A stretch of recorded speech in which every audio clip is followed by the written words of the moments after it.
Chapter 1438. Demanding a lesson. Xiao Xian firmly gripped her and spoke with a smile.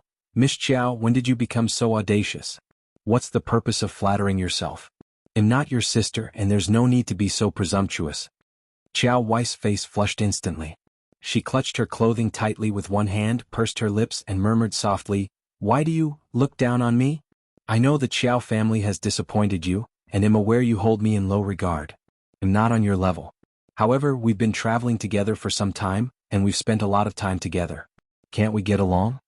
Furthermore, I didn't say anything disrespectful. I'm slightly older than you. I don't understand why I can't call you sister." "No." Qiao Xian responded firmly, her tone cold. "It's not appropriate. Aren't you aware of the long-standing feud between our families? Are you clueless? Even if you were aware, you shouldn't utter such presumptuous words." Qiao Wei's voice trailed off. "Moreover," Xiao Xian continued, "you're just the daughter of a county magistrate. When did you become the princess? Did the princess personally invite you to ride in her carriage? How dare you make such decisions on your own?" Qiao Wei's face paled, her eyes welling up with tears, which lent her a pitiful appearance. I just wanted to keep the princess company and alleviate my boredom. That's your concern, but it has nothing to do with the princess. If the princess didn't say anything, you shouldn't presume to act or make decisions." Qiao Wei dropped to her knees before Qiao Xian, burying her face in her hands as tears flowed. "Madame Xiao, I'm sorry. Please forgive me, Madame Xiao."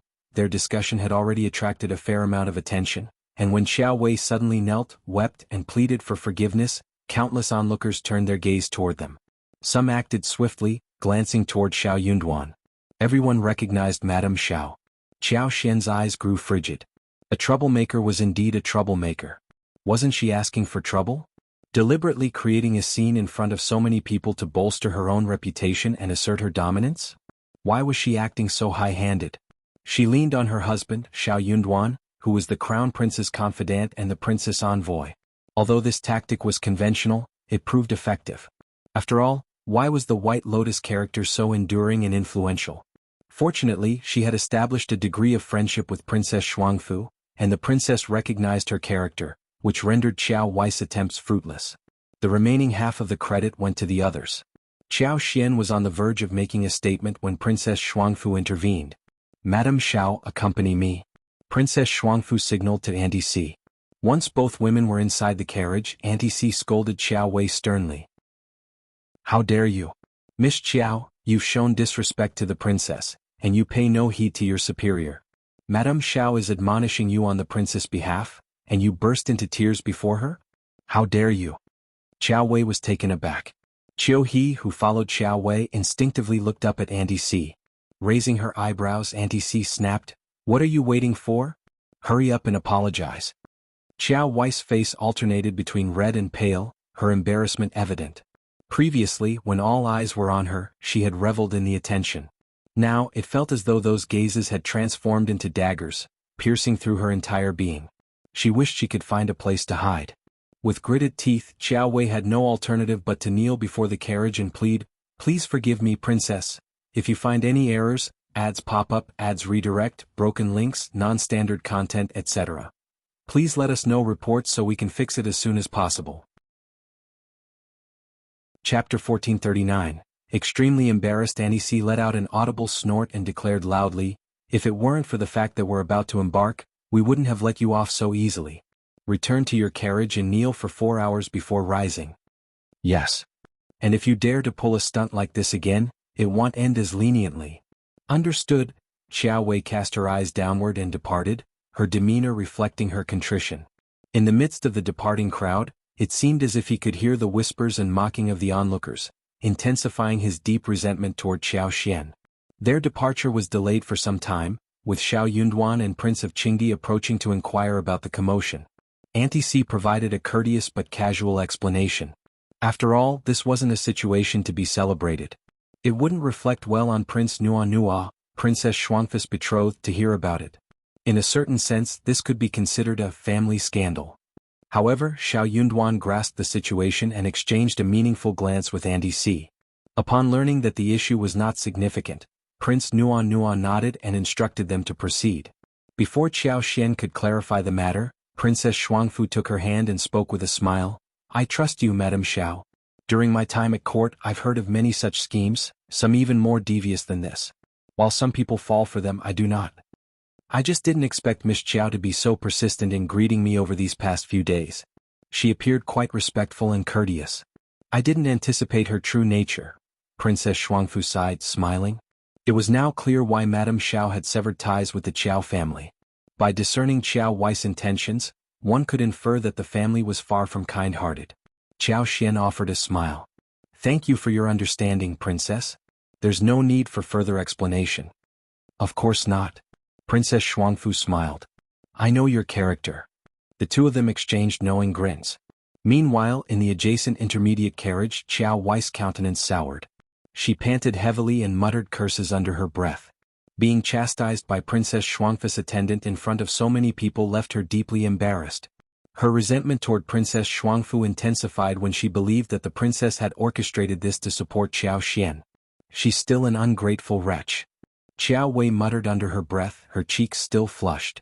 Over the past few days she had paid her respects to Princess Xuanfu 3 times daily and showered her with flattery and compliments, believing the princess reciprocated with genuine smiles and warmth. Little did she expect that it was all a facade. Princess Xuanfu disregarded her feelings entirely and humiliated her publicly. In her perspective, who did Princess Xuanfu think she was? As for Qiao Xian, that woman, how dare she hoard all the good fortune for herself? To Qiao Wei, Princess Xuanfu was merely a pawn in a marriage arrangement. She seemed to think highly of herself, but once she arrived in Qingdi, her future prospects would likely be dismal. Qiao He refrained from offering comfort, silently observing from the side. After some cursing, she gently reminded, "Young miss, Princess Xuanfu instructed you to kneel. It would be best to do so promptly." Qiao Wei shot her a hostile glare. Unfazed, Qiao He continued in a monotone, "Otherwise it may not bode well when you disembark at noon. Deceiving the princess isn't a minor matter." "You!" Qiao Wei almost exploded with anger. Blah. She begrudgingly knelt, the carpet in her carriage not providing much cushion. She inadvertently bumped her knee, and she clenched her teeth in agony. Tears welled up but did not fall. If you find any errors, ads pop up, ads redirect, broken links, non-standard content, etc., please let us know reports so we can fix it as soon as possible. Chapter 1440. Apology. The anguish of the pain and injustice she had to endure brought tears to Qiao Wei's eyes, which streamed down her cheeks. Qiao He turned her head to the side as if not wanting to acknowledge it. This afternoon, when the caravan stopped for lunch, Qiao Wei hobbled out of her carriage under Qiao He's watchful gaze to apologize to Princess Xuanfu. Upon noticing the extent of her injuries, Princess Xuanfu couldn't help but feel a twinge of pity. Yet, she quickly reminded herself that this person was devious and impure, causing her sympathy to wane. It's good that you acknowledge your mistake. Be more cautious in the future and refrain from such actions. I don't wish to encounter such incidents again. Otherwise, you needn't accompany me any longer. I'll instruct someone to send you to the local authorities, who will arrange for your return to the capital. The entourage was in an uproar. What about the princess' dignity? More profoundly, what about the dignity of the Great Qin Empire? Did they not regard customs and decorum with importance? The Great Qin Empire was, after all, a land of tradition. What would the people of Qingdi think of them and their princess? Qiao Wei's countenance shifted drastically, beads of sweat forming on her forehead. She had initially seen this as an opportunity to outmaneuver Qiao Xian and her husband, intending to stage the entire act deliberately. However, she hadn't foreseen that her actions would lead to embarrassment for the princess. While conflicts and rivalries were natural within the honor guard, it was a private matter and shouldn't be aired publicly. Bringing such matters to light would be a source of ridicule for the people of Qingdi. Qiao He's cold stare had good reason. The princess was evidently infuriated. This made Qiao Wei feel somewhat relieved. Perhaps Princess Xuanfu's motivation wasn't solely to support Qiao Xian. Yes, I acknowledge my mistake. Please don't be concerned, Princess. I shall remember your guidance and never dare to repeat my actions. My loyalty to you is undeniable. Thank you for your forgiveness. Qiao Wei obediently kowtowed and rose to her feet. Princess Xuanfu nodded and said, "You may go. You don't need to come to pay your respects tonight." Qiao Wei replied, "Yes," and walked away, relieved that she wasn't being sent away. As she left the area, she spotted Qiao Xian, Li Xia and Li Qiao approaching. Qiao Wei couldn't hide her changing expression and shot a fierce glare at Qiao Xian before quickening her pace. Miss Qiao. Qiao Xian blocked her path, refusing to let her escape. Why didn't Miss Qiao greet me when you saw me? Considering how long the journey is and how frequently we cross paths, it's impolite not to treat me like an acquaintance, don't you think? Qiao Wei's fury reached its peak, her vision darkened and her blood boiled. She bit her lip but said nothing. Qiao Xian approached her slowly, observing her reaction. Suddenly she burst into laughter. Qiao Wei couldn't contain her anger any longer. What's so funny? Qiao Xian smirked. Nothing, I just find it amusing when I come across something interesting. I never expected that we'd find ourselves in this situation. And you've never been this patient after I've given you a hard time. You must be struggling, aren't you? Qiao Wei's breath quickened and she wanted to scream, curse, grab Qiao Xian's hair and slap her. She felt like she was on the verge of losing her mind. What a bitch. If you find any errors, ads pop up, ads redirect, broken links, non-standard content, etc. Please let us know reports so we can fix it as soon as possible. Chapter 1441. Qiao Xian's Deliberate Provocation. Who do you think you are? You're merely the daughter of a concubine. Do you believe I'm afraid of you? What a joke. I want to engage in an argument with you over the princess. You despicable person. Just you wait. Qiao Xian remained unruffled. She pursed her lips. How dare you mention me when your marriage was stolen by a concubine's daughter? I'm truly disappointed in you. You. Mississippi. Qiao He held on to Qiao Wei. We should return. Qiao Wei swallowed her anger and snorted disdainfully. She didn't let it escalate.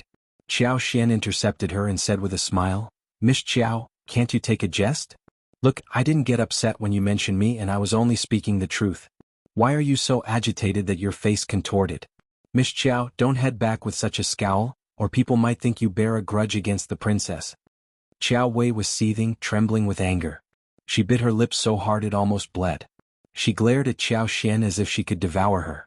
Qiao He couldn't tolerate it any longer. Madame Xiao, you've gone too far. What? Miss Qiao, you could have discussed it with me earlier, but I asked her to stay and exchange a few more words. Is that provocation? You little girl really need to learn some restraint in your speech. Besides, how can you interrupt when the masters are conversing? Miss Qiao, does it mean that the maid now makes decisions between the two of you?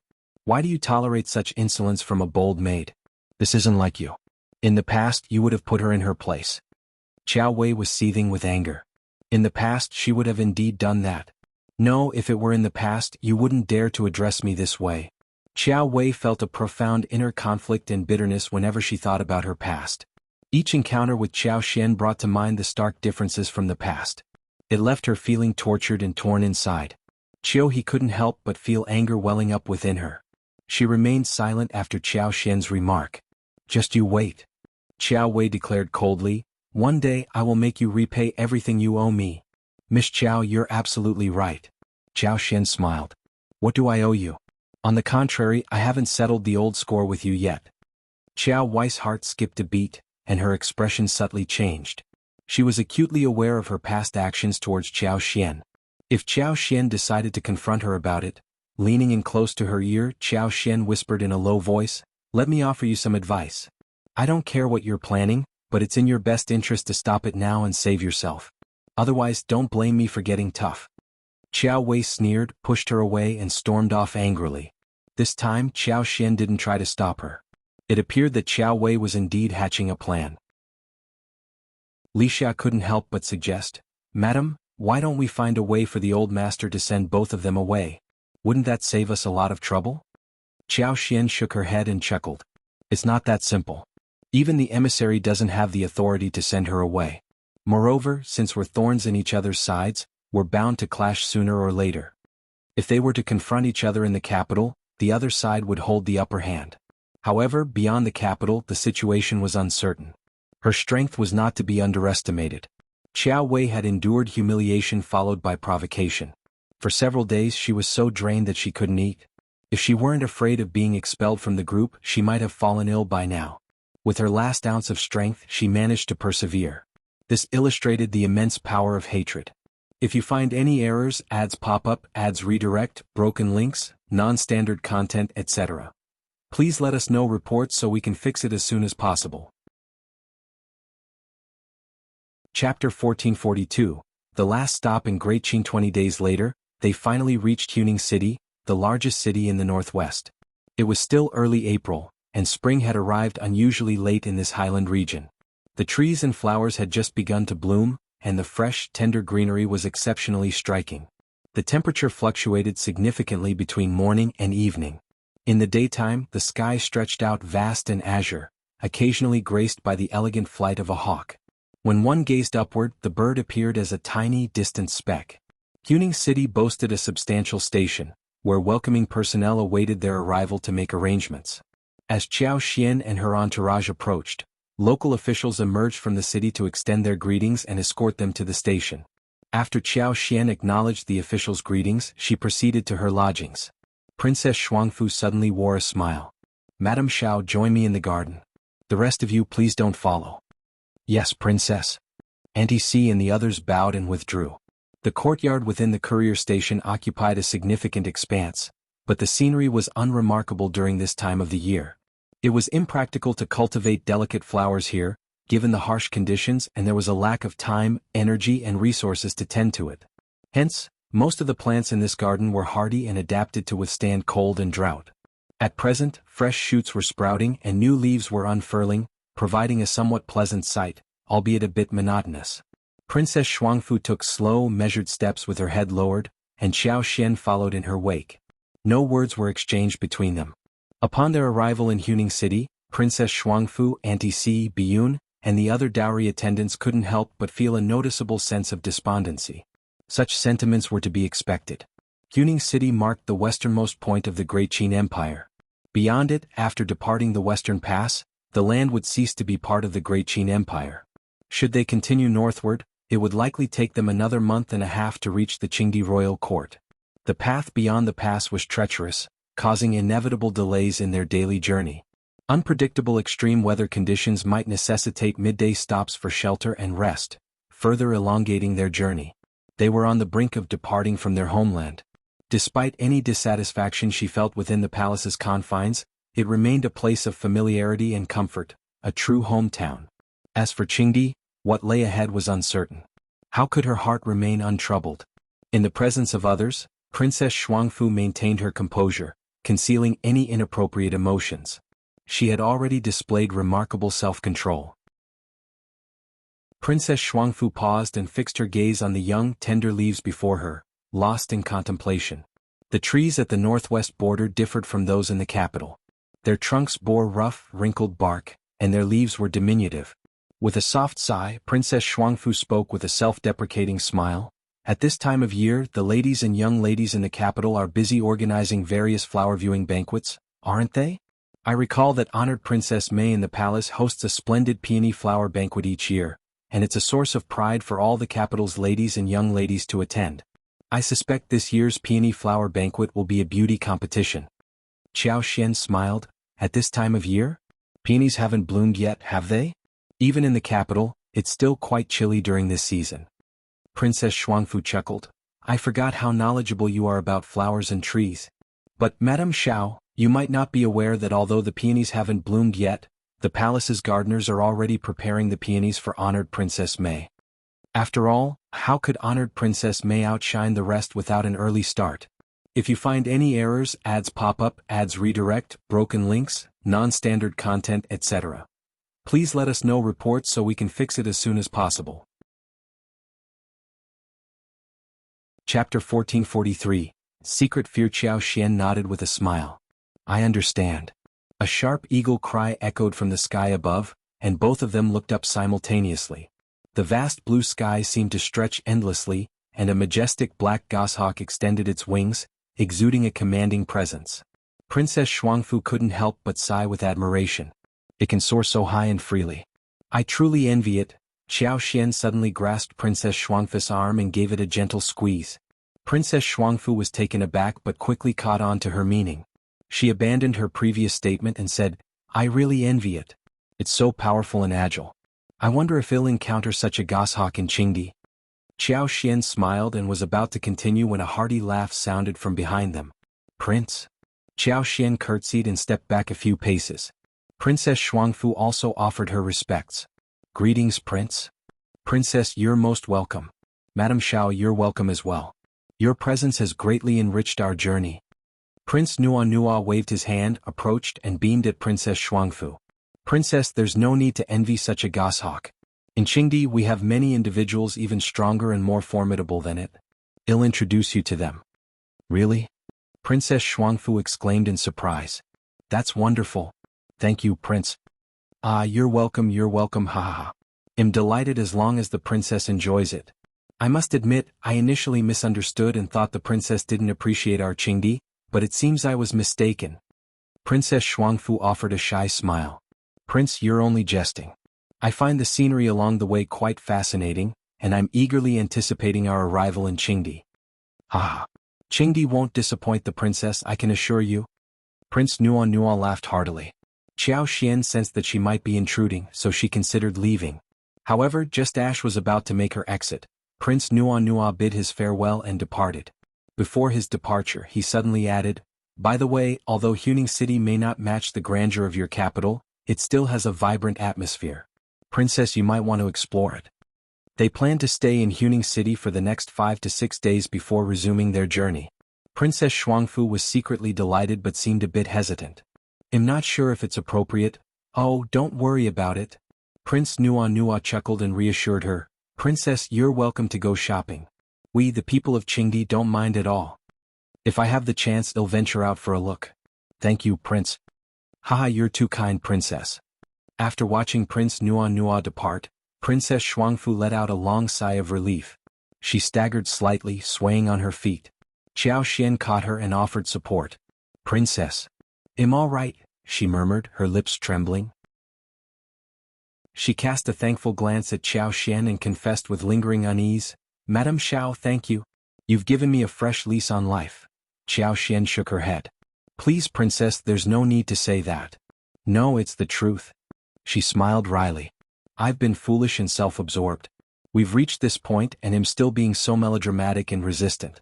If Prince Nua caught wind of my reluctance to leave Great Qin and my apprehension about Qingdi, the repercussions would be catastrophic. She shuddered and closed her eyes, gripped by lingering fear. If Prince Nua were to discover her reluctance and resistance to embracing Qingdi, the consequences would be unimaginable. Once such an impression was formed, it would be exceedingly difficult to change it. If you find any errors, ads pop up, ads redirect, broken links, non-standard content, etc., please let us know reports so we can fix it as soon as possible. Chapter 1444. Long blessings. Upon seeing her pale countenance, Qiao Xian became deeply concerned. She gently took hold of Princess Xuanfu's hands and reassured her. The concerns you had, they didn't materialize, did they? That's a sign of your good fortune, Princess. Your future holds promise. Princess Xuanfu smiled and nodded in agreement.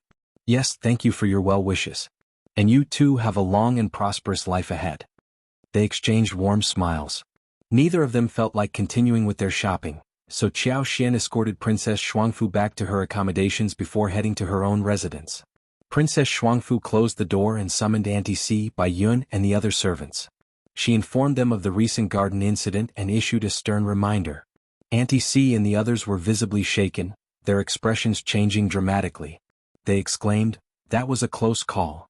If Princess Xuanfu were to incur Prince Nua's displeasure, their roles as servants would be rendered ineffective. Princess Xuanfu sighed, saying, we're already in this situation. Regardless of what others may think, fretting won't change a thing. I implore you all to remain composed and well-behaved. Aunt, have a talk with everyone, ensure they serve diligently in the days to come, and discourage any frowning, sighing, or speaking of inauspicious matters. Anyone who commits such an offense will face severe consequences. I won't be lenient. Princess Xuanfu couldn't disclose the garden incident to the ordinary servants, but she needed to instill discipline. Auntie Si quickly agreed, promising to teach the others a valuable lesson. With Prince Nua's assistance, Princess Xuanfu arranged for Qiao Xian to go shopping in the marketplace 2 days later. This was exactly what Qiao Xian had hoped for. Both of them concealed their identities and each brought along a maid. They followed 4 guards who were disguised as servants. Over 10 more guards were covertly mingling in the surrounding crowd. They set off in the morning. The architecture in Huning City displayed a rugged and unrefined quality. While ornate carvings were scarce, the structures exuded grandeur. Some shops were operated by foreign merchants and carried an air of faux exoticism. The city's residents were accustomed to this ambience, but for Qiao Xian and Princess Shuangfu, it was a delightful novelty. Princess Shuangfu in particular had never encountered such an atmosphere before. Her eyes sparkled with fascination. The entire day was filled with admiration and shopping. Princess Shuangfu and Qiao Xian couldn't resist making several purchases themselves. They planned to leave the items at the relay station and collect them on their way back. Princess Shuangfu wanted to express her gratitude and insisted on paying for Qiao Xian. With her newfound affluence, she had no reservations about it. Qiao Xian, understanding her intentions, accepted the gesture with a gracious smile. However, this meant they had to be more discerning when shopping, favoring affordable yet exquisite items over expensive ones. They could always shop again on their return journey and select some finer items then. It was rumored that the city offered a wide selection of gems and jade at reasonable prices. With a bit of luck, they might discover exceptional finds. The two of them spent the entire day happily wandering around, even dining at a local restaurant before returning to the courier station in the evening. Given the rules in the Great Qin Empire, and even if Qingdi had fewer restrictions, Princess Shuangfu, as a princess involved in a marriage alliance, lacked the freedom to wander freely outside. Her day out was indeed a rare occurrence. If you find any errors, ads pop up, ads redirect, broken links, non-standard content, etc., please let us know reports so we can fix it as soon as possible. Chapter 1445. The woman outside the door. If they were to spend another day out, despite the leniency granted by the Prince of Qingdi's words, it would no longer be deemed appropriate. Any untoward incident could be hard to bear for anyone involved. Princess Shuangfu fully comprehended the situation and decided not to venture out the following day. Qiao Xian also stayed at the relay station to keep her company, and they planned to depart in a couple of days. In Huning City, the day began early and stretched into the late hours. The next morning, while it was still dark in the capital, the sun had already risen in Huning City. Qiao Wei had woken up unusually early today and was aimlessly wandering around the relay station. A sleepless night had left her seething with anger, and her vexation drove her out of bed. During yesterday's shopping excursion with Princess Shuangfu, they both accompanied her, yet Princess Shuangfu only took Qiao Xian along and seemingly overlooked Qiao Wei's presence in the intermediary. This oversight incensed her to the point of near explosion. Her frustrations led her to unleash a barrage of curses late into the night. These emotional blows had repeatedly left her questioning her own worth and place in the world. They were all on Qiao Xian's side. What could possibly be so special about that woman? She was just the daughter of a lowly concubine, no different from a servant.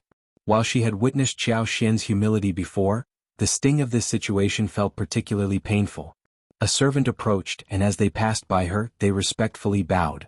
Qiao Wei called out to the maid, "What are you up to?" The maid replied with a servile smile, "There's a woman outside with a girl. She claimed that the girl was hired by Madame Xiao yesterday and is here to receive her instructions. I thought it best to inform Madame Xiao." Qiao Wei, driven by both curiosity and a hint of malice, responded with a smile, "Very well, you may return for now. I will inform Madame Xiao later. It's still early and Madame Xiao has not yet awakened. Besides, I must attend to the princess, leaving me with no time to deal with such matters. I'll go and see her." The servant, without any suspicion, readily agreed and turned to depart. Qiao Wei concealed her cold smile and exited the relay station with Qiu He. As anticipated, a woman and a young girl were waiting outside the courier station. The girl, dressed in worn yet impeccably clean clothes, appeared to be around 14 or 15 years old. She was slight and fragile, with a slightly pallid complexion and dull hair, neatly combed. Her hands were fidgeting, revealing a touch of uneasiness. The woman, in her 30s, possessed a round face, fair skin and a plump figure. She wore maroon attire and had silver hairpins adorning her bun. Energetic and periodically peering inside, she displayed a look of delight upon spotting Qiao Wei, unaware of her identity. After a moment of hesitation, she approached, bowed and offered a cheerful greeting.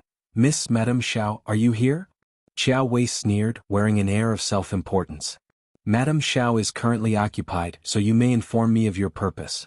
The woman responded with an obsequious smile. "Certainly. In that case, please take Mian Mian with you. Madame Xiao mentioned yesterday that having this girl employed to serve her is a stroke of good fortune." Having spoken, she gently urged the young girl forward. If you find any errors, ads pop up, ads redirect, broken links, non-standard content, etc., please let us know reports so we can fix it as soon as possible. Chapter 1446. Intercept. Qiao Wei instructed, "Come with me, I still have some questions for you." The woman and Mian Mian obediently followed her into a small parlor. Qiao Wei took a seat at the head of the room, while the woman and Mian Mian stood in front of her. As it turned out, when Qiao Xian and Princess Shuangfu were shopping at a foreign vendor's stall, they encountered a language barrier. While most shop owners in Huning City could exchange a few words, exceptions existed. Mian Mian, who happened to be selling food and carrying a large basket, had stepped in with a smile to assist. Mian Mian was a well-mannered and clever young girl who had been in the business for a long time, and she was adept at communicating. Both Qiao Xian and Princess Shuangfu had taken a liking to her. Originally they had merely intended to support Mian's business. Upon noticing her handling the massive basket, they purchased more than half of its contents, presenting her with 5 taels of silver without her noticing. Mian Mian was also a grateful individual and recognized that no one in her line of work could speak foreign languages. She proposed the idea of accompanying them around and assisting with translation. After all, she had managed to sell many items that day, which would suffice to report to her aunt. This arrangement suited Qiao Xian and Princess Shuangfu perfectly. Mian Mian had spent many years in this street market and was intimately acquainted with it. Her presence significantly simplified their shopping experience. Mian Mian possessed proficiency in various foreign languages and could facilitate smooth communication. Moreover, she excelled in haggling, consistently securing substantial price reductions, much to the amusement of Princess Shuangfu. A thought occurred to Qiao Xian. Even if she were to visit Qingdi, she wouldn't understand their language. While Qingdi would arrange for a translator proficient in the Qin language, they were not aligned on the same side. Consequently, he offered her a half-hearted smile and suggested, "Since we are heading to Qingdi, why don't you join us? I'll employ you for a few months. How does that sound? In terms of compensation, it will certainly surpass your current earnings. I'll provide you with 100 taels per month. Does that suit you?" Mian Mian readily agreed, displaying her happiness. Fearful that Qiao Xian might retract her offer, Qiao Xian urged Mian Mian to wait for her while they dined at the restaurant. Qiao Xian hurried home to confer with her aunt. Mian Mian had already lost her parents and had been residing with her uncle and aunt for several years, making her life far from comfortable. She was more than willing to leave even if only for a few months. Mian's aunt, Mrs. Mao, promptly consented upon hearing the promised monthly compensation of 100 taels. She did not concern herself with the perils Mian Mian might encounter while journeying to the distant Qingdi in the west. Mrs. Mao, however, had one condition: she required a portion of the money up front. At the very least, she insisted on receiving more than half of the sum in advance. Mrs. Mao had calculated that even if they never returned the money, observing the situation and hearing Mian Mian address her as aunt, Qiao Xian could deduce the circumstances surrounding Mian Mian. She agreed to provide an initial payment of 200 taels and the remaining amount upon Mian's return. She instructed them to prepare for their departure, so they could meet with Madame Xiao the following day or the day after. Gratefully, Mrs. Mao accepted the arrangement. Little did Qiao Wei anticipate that Mrs. Mao would be so impatient as to arrive early the next morning. She brought along both a gift and the money. Upon hearing this account, Qiao Wei regarded Mian Mian with a cold and disdainful look. She mused to herself that a person of lowly status would remain just that, and such a girl was only appealing to her kind. Even if Mian Mian were offered to her for free, she would never desire someone of her sort. Only Qiao Xian would be willing to part with 200 or 300 taels of silver. If you find any errors, ads pop up, ads redirect, broken links, non-standard content, etc., please let us know reports so we can fix it as soon as possible. Chapter 1447. Up to no good. Qiao Wei and Xiao Yunduan had amassed considerable wealth. However, Qiao Wei's aim wasn't merely to accumulate riches. She harbored a desire to take Qiao Xian's possessions. This time she had received a substantial sum of silver from someone, enough to provide 200 taels. Nevertheless, she believed it was necessary to negotiate a lower price. 200 taels? Qiao Wei sneered and cast an incredulous look at Mrs. Mao. "You're just a girl. Do you genuinely believe she's worth 200 taels? Do you think Madame Xiao is so easily deceived?" Both Mrs. Mao and Mian Mian were left bewildered. Mrs. Mao's eyes widened and she stammered, Miss, what do you mean? I mean that Madame Xiao is reneging on her agreement. What? That's inconceivable. Though Miamian's voice was barely audible, Qiao Wei managed to catch her words. Feeling uneasy, she scoffed at her and retorted, "Why not?" Under the weight of her piercing gaze, Mian Mian involuntarily shrank. Despite her firm stance, she reluctantly replied. Lowering her gaze, she whispered apprehensively, "Madame Xiao doesn't seem like someone who would go back on her word." Qiao Wei, seething with anger, snapped, "What do you know?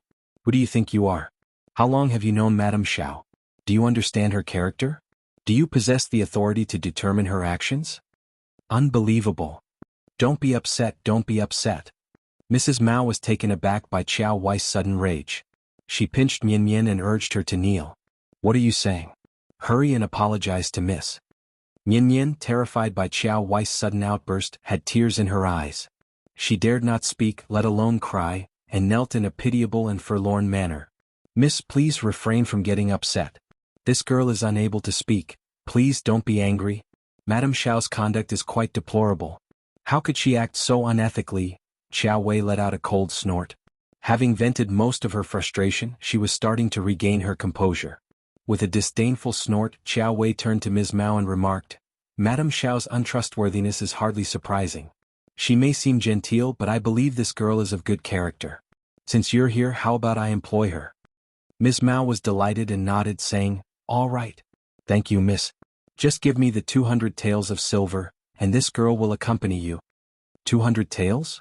Qiao Wei found it amusing. Money doesn't grow on trees. Look at this girl, is she worth 200 taels?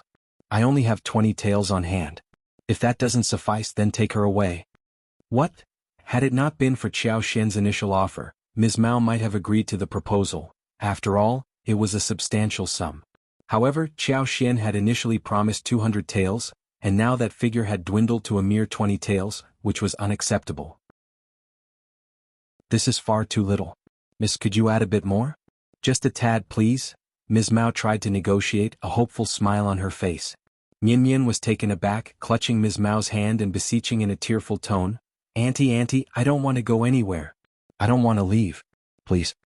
Qiao Wei was strikingly attractive, but her temperament was far from pleasant. She regarded Ms. Mao with a disdainful gaze that cut like a knife. Instinctively, Ms. Mao felt a sense of trepidation.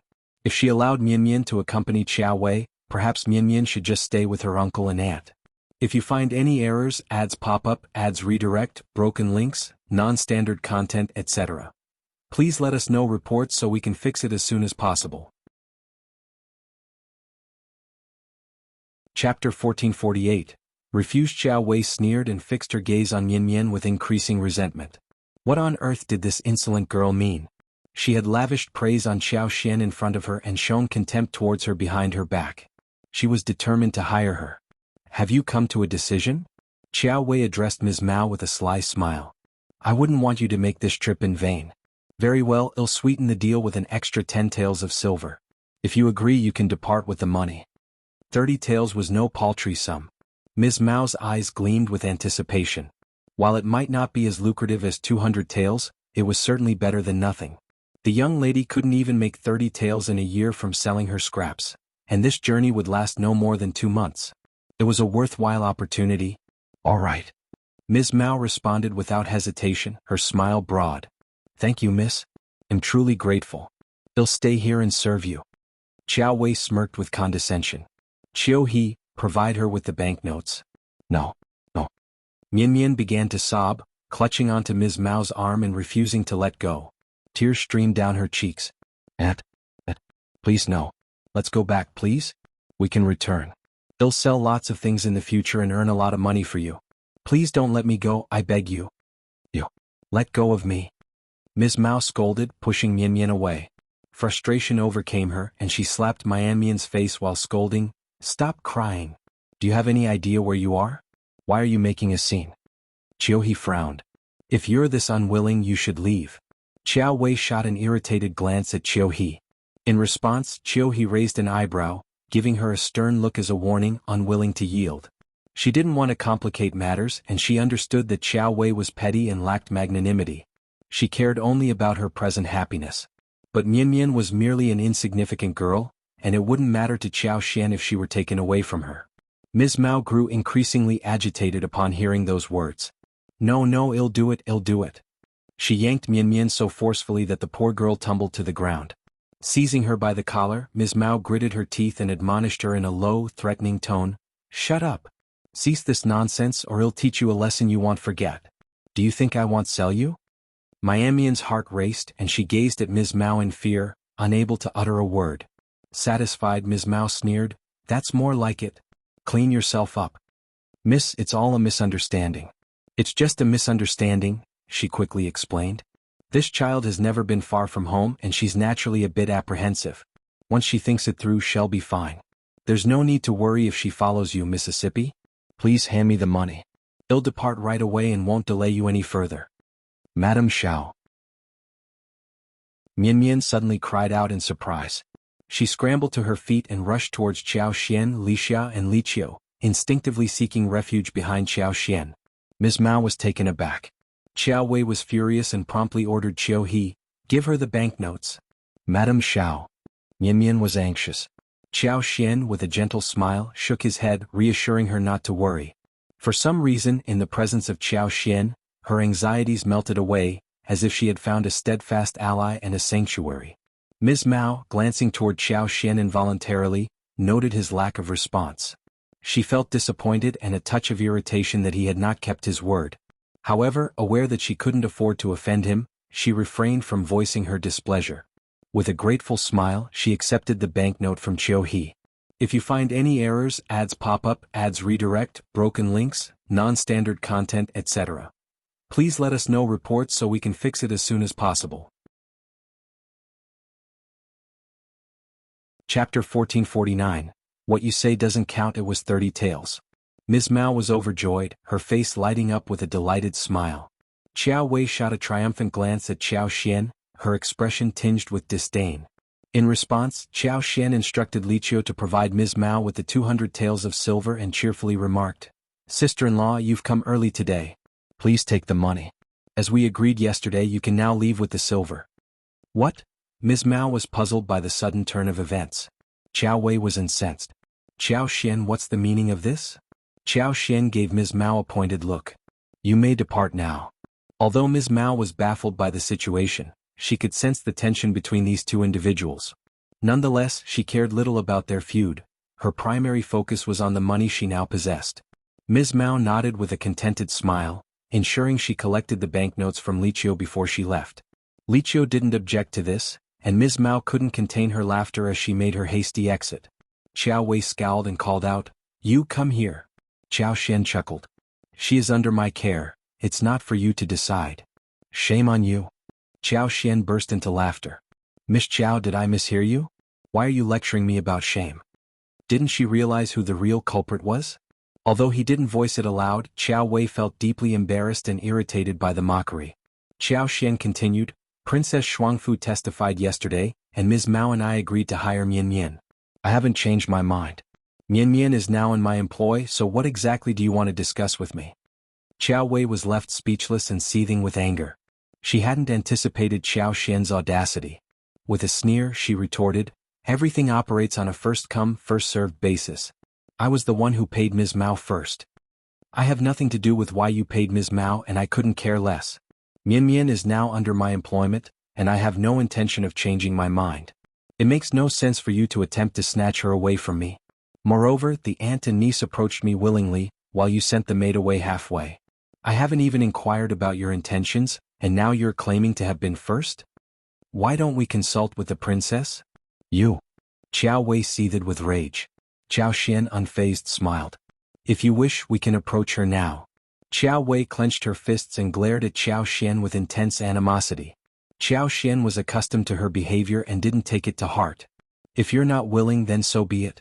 As for the 30 taels of silver, I doubt it means much to you, does it?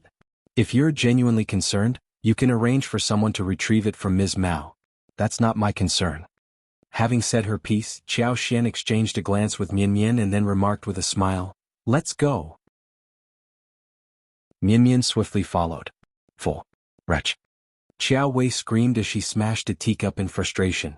She had been duped in front of Qiao Xian, handing over 30 taels of silver for nothing, and Qiao Xian had even taunted her. When she had given her the money, Qiao Xian must have been inwardly delighted. This wretched girl, I want her to suffer. I want her to meet a gruesome end. Qiao, he cautioned her in a hushed voice, young lady, please refrain from uttering such words. Qiao Wei gritted her teeth and fell silent. She despised Qiao Xian so profoundly that she could only take solace in the thought that Qiao Xian and her husband would encounter misfortune. Hearing Mianmian's words, Qiao Xian consoled her and sighed. She simply said, how about this, Mianmian? Would you be willing to be purchased by me? If you earn enough money in the future and wish to redeem yourself, I won't stand in your way. If you find any errors, ads pop up, ads redirect, broken links, non-standard content, etc., please let us know reports so we can fix it as soon as possible. Chapter 1450. She was angry those very aunt and uncle might eventually betray her. She might as well follow her instead. Mianmian didn't hesitate for a moment and quickly nodded in agreement. She dropped to her knees and tearfully declared, I am more than willing to follow you, Madame Xiao. After contemplating for a moment, she realized that these words might not sufficiently convey her sincerity. She added, please madam, purchase me. I will work diligently and follow your instructions without fail. Li Xiao and Li Qiao exchanged a compassionate glance and turned to Qiao Xian simultaneously. Qiao Xian, somewhat torn between amusement and empathy, nodded and said, in that case I will arrange for someone to locate your aunt and uncle. Stay here for now. Li Qiao, take her for a bath, wash her hair, change her clothes and fetch her some food and drinks from the kitchen. Then have her measured for new clothes, shoes and socks. She turned to Mianmian with a warm smile and added, afterward have a meal and rest. Don't worry, he'll take care of everything. Li Qiao placed a reassuring hand on Mianmian's shoulder and smiled. Exactly. Madam has given her word, so you can relax and fear nothing. Mianmian's eyes welled up with gratitude. She glanced at them, nodded, and followed Li Qiao obediently. Li Xia couldn't help but sigh with sympathy. Mianmian is truly unfortunate. Qiao Wei's overbearing and uncaring demeanor had revealed her true character. She had callously sent Mianmian away for a mere 30 taels of silver, without considering what might befall the girl on her journey to Qingdi. Qiao Xian remarked, since we've crossed paths we should do what we can. Li Xia smiled warmly. That's because you have a kind heart. If she had encountered someone like Qiao Wei, it would be a triumph if that person didn't seize the opportunity to harm her when she was vulnerable. Qiao Xian smiled and promptly instructed someone to find Sun Bai and ask for his assistance. This time the list included several familiar names, among them Sun Bai and Sun Qian. Upon Sun Bai's agreement, Li Xiao privately disclosed to him Ms. Mao's reprehensible actions. Sun Bai then visited Ms. Mao's residence and secured Mianmian's contract without any additional expenditure of silver.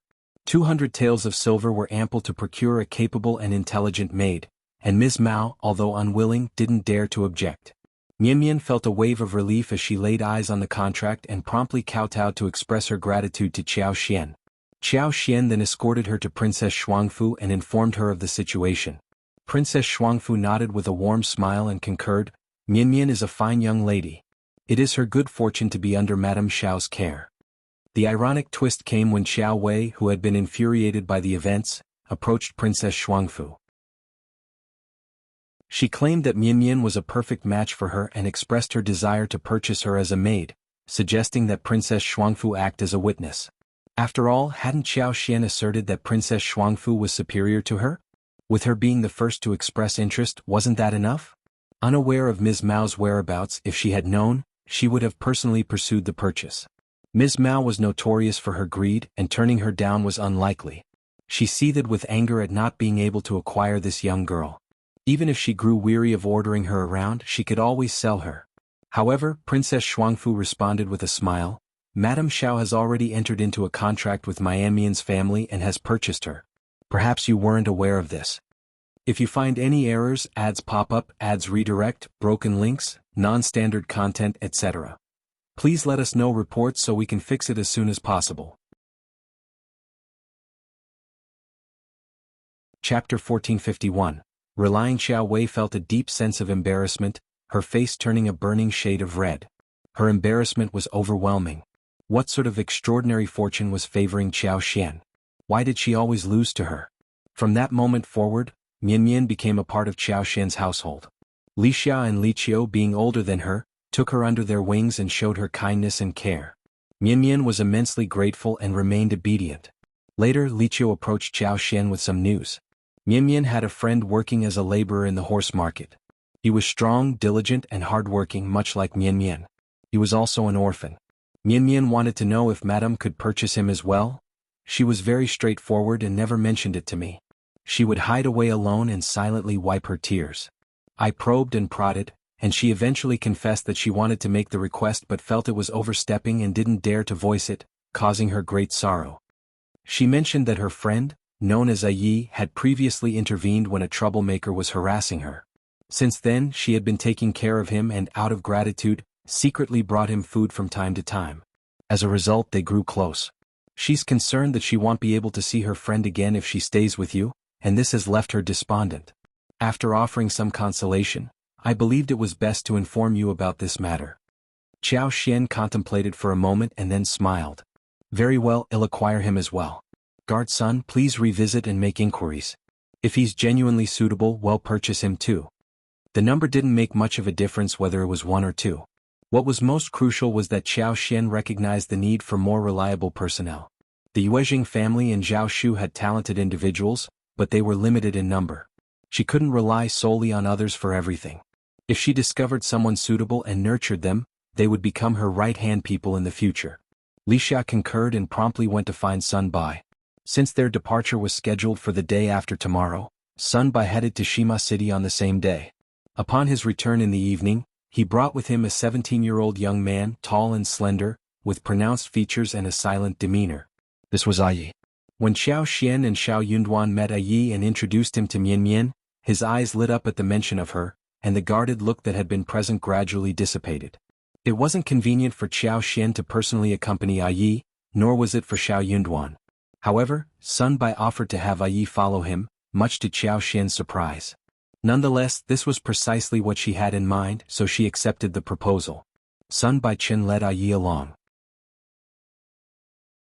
If Yi was astute, he would certainly glean valuable knowledge from Sun Bai during their journey. Mian Mian was overwhelmed with gratitude and couldn't help but shed tears again as she thanked Qiao Xian.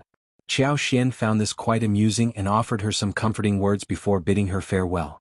It was evident to anyone with eyes that these two were likely childhood sweethearts. Oh, if it succeeded, she would be thrilled to have played a part in reuniting them. Upon learning of this development, Qiao Wei's anger flared even higher. The day of departure arrived swiftly.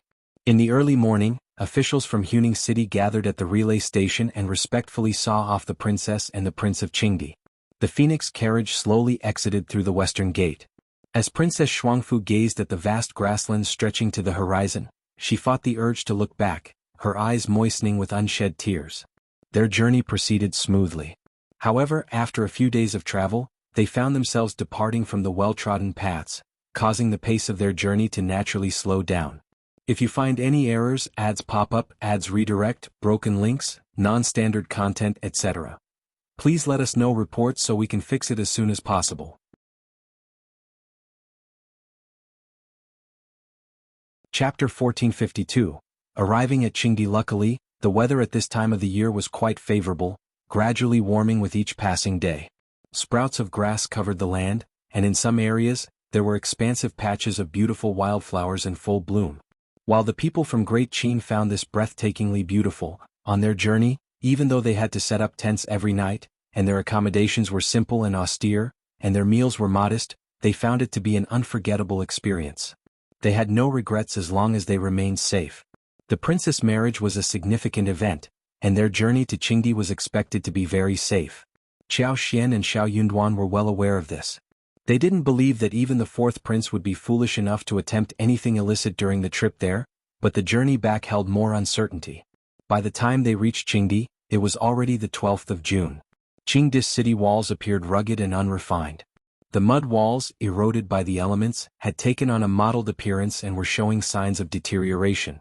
The city walls were not particularly tall, embodying a casual and unconcerned air. Qingdi was known for its bravery and martial prowess. They had constructed the imperial city with convenience in mind rather than defense. In the event of an enemy invasion, They believed it was more advantageous to engage in open combat than to defend the city. The arrival of Princess Xuanfu brought a momentary liveliness to the royal city. Countless commoners crowded along the streets to catch a glimpse of the spectacle. Engaging in animated discussions in a language incomprehensible to outsiders, people pointed and stared in curiosity at the Qin princess conveyance. The people of Qingdi lacked rigid rules and protocols. The scene was chaotic and uproarious. Onlookers nearly blocked the road, and they seemed on the verge of swarming the Princess Phoenix carriage, creating considerable difficulty for the procession's progress. Prince Nuanua didn't seem to find this situation unusual. In fact, he appeared rather pleased with the commotion, laughing heartily, his smile never fading from his face. Unbeknownst to him, within the carriage, Princess Xuanfu had already turned pale from fear and unease. She was struggling to contain her anxiety, fearful that Prince Nuanua might insist on lifting the curtain for all to see. This was utterly beyond her comprehension. Were these commoners really this impolite? Was Qingdi so uncouth? Having grown up in the palace with strict rules and etiquette, she had never encountered such a situation before. Qiao Xian gently held her hand and explained with a warm smile, "Princess, they mean no harm. They're merely curious and eager to catch a glimpse of you in the empire, which is why they're so enthusiastic." Princess, you're familiar with the principle of when in Rome, do as the Romans do. Please don't take it to heart. Princess Xuanfu's complexion had paled and she forced a smile, replying in a hushed tone, "I understand, Madame Xiao." Yet, understanding was one thing, putting it into practice was quite another. When in Rome, do as the Romans do. It was a straightforward saying, but adhering to it wasn't always easy. Taking a deep breath, Princess Xuanfu recognized that no matter how challenging it might be, she had no choice but to adapt to the local customs. They entered the imperial city around noon, arriving at the palace nearly by nightfall. Xiao Yunduan had also been accommodated in the palace by the Qingdi princes and ministers, who provided temporary lodgings for them. The Qingdi royal family warmly welcomed Princess Xuanfu and the others. That evening they held a grand bonfire celebration. The participants sang and danced, and after slaughtering cattle and sheep, they skewered large portions of meat over the fire to roast. In addition, large cuts of meat were thrown into a massive pot, almost 2 meters wide and roughly stewed. The meat was then ladled onto a large platter, and people served themselves using their hands, dipping the meat into a powdery seasoning mixture. If you find any errors, ads pop up, ads redirect, broken links, non-standard content, etc., please let us know reports so we can fix it as soon as possible. Chapter 1453. Impact. Princess Xuanfu's finely embroidered palace dress was clearly unsuitable, and she had already changed into the attire of the Qingdi nobility. Accompanied by Qiao Xian and Auntie Si, she engaged in conversations with the noble ladies of Qingdi. Even though Qingdi had arranged for servants who could speak the Great Qin language to assist them, communication between the two sides remained somewhat challenging. Thankfully, the ambience at the gathering was genuinely festive. Communication difficulties mattered less when the atmosphere was lively and joyous.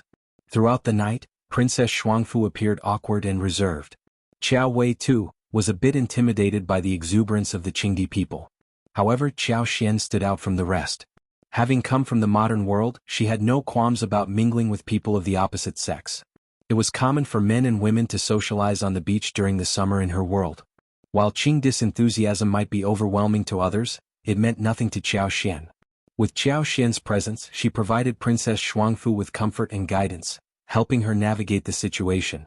In the end, they made it through the night. Once she returned to her lodgings, Princess Xuanfu struggled to keep her composure, her knees threatening to give way as she almost tumbled to the floor. The shock she had experienced that evening had overturned her understanding of the world and shattered her previous upbringing. Upon seeing her ashen face, Qiao Xian didn't linger. She offered consoling words and took her leave. The moment Qiao Xian departed, Princess Xuanfu seemed to lose all her strength, collapsing onto the bed in tears. She sobbed uncontrollably. Auntie Sis' heart ached. Her own worldview had been shattered, so she empathized with the princess' distress. She sent everyone else away, instructing Bai Yun and the others to stand guard outside and report any visitors promptly. She settled beside Princess Xuanfu and tenderly stroked her trembling shoulders, offering solace and support. After a while, Princess Xuanfu's tears gradually subsided. She sat up, her eyes swollen from crying, and choked out, "Aunt, from now on, we'll have to endure together in the future."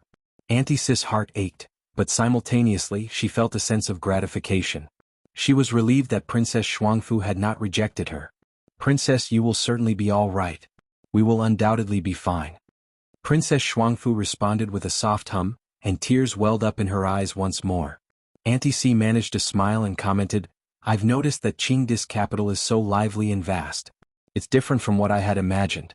It's much better." Princess Xuanfu gave a slight nod, feeling a touch of relief. If she could live here peacefully in the future, perhaps it wouldn't be so unbearable. The lively festivities in Qingdi continued for several days before coming to an end. In collaboration with Xiao Yunduan, the marriage envoy, the date for Princess Xuanfu's wedding to Prince Nuanua was set half a month later. Marital customs in Qingdi were relatively straightforward, and 10 days provided ample time for preparations. Xiao Yunduan found himself once again occupied with various tasks. Qiao Xian also became busy. Xiao Yunduan often sought the princess' input on many matters, and usually, it was Qiao Xian who relayed the messages. If the princess had any requests, Xiao Yunduan would communicate them to Qingdi after Qiao Xian passed them along. On the day of Princess Xuanfu's wedding, the weather was exceptionally fine. The sky was a brilliant, clear blue, with the bright sunlight casting a radiant glow like a colossal sapphire. The earth was lush and green with wildflowers in full bloom, creating a picturesque scene. If you find any errors, ads pop up, ads redirect, broken links, non-standard content, etc., please let us know reports so we can fix it as soon as possible.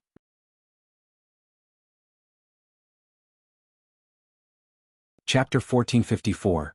Date of return in Qingdi, cattle and sheep were slaughtered, creating a vibrant and lively atmosphere. Later in the evening, another grand bonfire celebration was planned. Princess Xuanfu, now the bride, would be dressed in the splendid attire of a Qingdi concubine, standing alongside Prince Nuanua to receive the blessings of the guests and partake in the festivities. Princess Xuanfu had grown accustomed to this entirely distinct tradition, though it still felt somewhat foreign. Nevertheless, she managed to handle it with success. Qiao Xian instructed Bai Yun and the others to inform the Qingdi locals that Princess Xuanfu was shy. Understanding her intention, the Qingdi people responded with kind smiles and became more considerate toward the princess. After Princess Xuanfu's wedding, the members of the Great Qin diplomatic mission couldn't stay any longer. With the initial excitement wearing off, they found themselves yearning for the lively atmosphere of the capital. The environment in Qingdi was somewhat unfamiliar, and the local cuisine, though acceptable, didn't compare to the delectable dishes served in the capital's restaurants. Xiao Yunduan made a request to Qingdi. Prince Nuanua was deeply reluctant and expressed his desire for Xiao Yunduan to stay in Qingdi. "I wish Lord Xiao could stay in Qingdi. I want to continue learning from you. I can't understand what others are saying, and it makes me sleepy to listen to them. Only you can make me understand." Xiao Yunduan was at a loss for words. He thought to himself, "I didn't discuss Great Qin culture with you such as the 4 books and 5 classics. I only shared historical anecdotes and tales of famous figures. Of course you understand." If he couldn't grasp it, there must be something amiss with his intellect. "Prince, all good things must come to an end. Additionally, I have other responsibilities that prevent me from staying away for too long. Please understand. If you ever have the opportunity in the future, I welcome you to visit Great Qin again. When that time comes, I will extend my hospitality to you." Prince Nuanua burst into laughter and patted Xiao Yunduan on the shoulder. "All right. I'll definitely return when I have some free time. Just wait for me. I'll make sure to improve my alcohol tolerance. Then I'll be able to challenge you properly." Xiao Yunduan smiled and replied, "I eagerly await your instruction." "Very well, just you wait." Prince Nuanua chuckled heartily. The date set for sending the diplomatic mission back to Great Qin was scheduled for 5 days later. This news filled everyone with joy, and the entire diplomatic mission exuded a happy and relaxed atmosphere. Prince Nuanua extended an invitation to Xiao Yunduan and the others to join him in a hunting expedition. Xiao Yunduan wasn't particularly interested in hunting, but Qiao Xian was excited about the prospect. "I was thinking it would be great if we could hunt here. Hunting in this environment will be a unique experience." Xiao Yunduan agreed, "You're right. Let's give it a try then." On the appointed day, Prince Nuanua, accompanied by Princess Xuanfu and others, led a large group of riders on a grand hunting expedition. Auntie C, Biyun, and the others were unfamiliar with horseback riding and opted not to join Princess Xuanfu's group. Instead, two robust women with sturdy builds served as attendants to the princess. It was evident that they possessed considerable strength. Princess Xuanfu had only recently learned to ride a horse, and she still felt somewhat awkward in the saddle. She was delighted to see Qiao Xian, and as they rode side by side, they engaged in conversation. However, their slower pace couldn't go unnoticed. Prince Nua frequently glanced back, displaying a hint of concern. If you find any errors, ads pop up, ads redirect, broken links, non-standard content, etc., please let us know reports so we can fix it as soon as possible.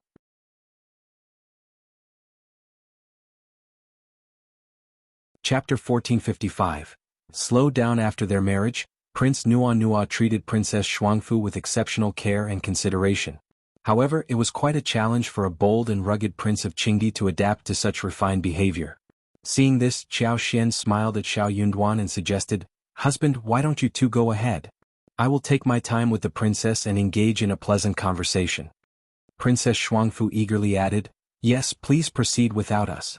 She was still getting used to riding a horse gracefully, and sitting for an extended period left her back and legs stiff and uncomfortable. Catching up with Prince Nua and the others seemed like an insurmountable task, even if her life depended on it. Furthermore, the diplomatic group would be departing in a few days, separating her from Qiao Xian, making this precious opportunity to be together all the more valuable. Prince Nua had been eager for some action, so upon hearing this, he readily agreed, "Very well, take your time. Lord Xiao, let's embark on a wolf hunting expedition. With any luck, we might even come across a herd of wild horses." The prospect of encountering the elusive wild horses was met with enthusiastic cheers from Qingdi and his companions. These horses were the most enigmatic inhabitants of the grasslands, known for their elusive nature and speed. Taming them and making them mounts was a feat that would earn them the admiration of all. The wild horses possessed an incredible sense of pride and spirit. They would rather face death than submit if they felt unwilling to be tamed. Some even attempted to capture a wild horse, only to witness it defiantly resist and starve itself to death. Xiao Yunduan wasn't particularly interested in hunting wolves or wild horses. He would have preferred to stay and converse with his wife. Unfortunately, the circumstances didn't allow for it. With no other option, Xiao Yunduan responded graciously. He glanced at Qiao Xian and smiled warmly, saying, "Enjoy your time with the princess. Well, go ahead." Qiao Xian reciprocated the smile, and the two parties went their separate ways. Prince Nua spurred everyone to hasten their departure, his horse at the forefront, whip held high in anticipation. As the group rode off with their whips raised, Princess Xuanfu observed the scene with a soft sigh. Walking alongside her, Qiao Xian shared a light-hearted chuckle. The prince is refreshingly candid. His straightforwardness is quite reassuring. Princess Xuanfu's demeanor relaxed, and a faint smile graced her delicate features. She gently nodded and responded, "You're absolutely right." Deep down, who hadn't harbored secret fantasies about their future spouse? Who didn't hope for a partner who was handsome, youthful, promising, cultured, and considerate? When reality diverged from these ideal expectations, it could lead to disappointment and regret. Qiao Xian's words brought her a sense of relief. While he might not be meticulous or overly considerate, there was a certain charm in Prince Nua's straightforward nature. At the very least, there were no hidden motives or complex emotions to decipher. Having distanced themselves from the main group, the two of them strolled leisurely, engaging in conversations about family matters and avoiding any discussion of their impending separation.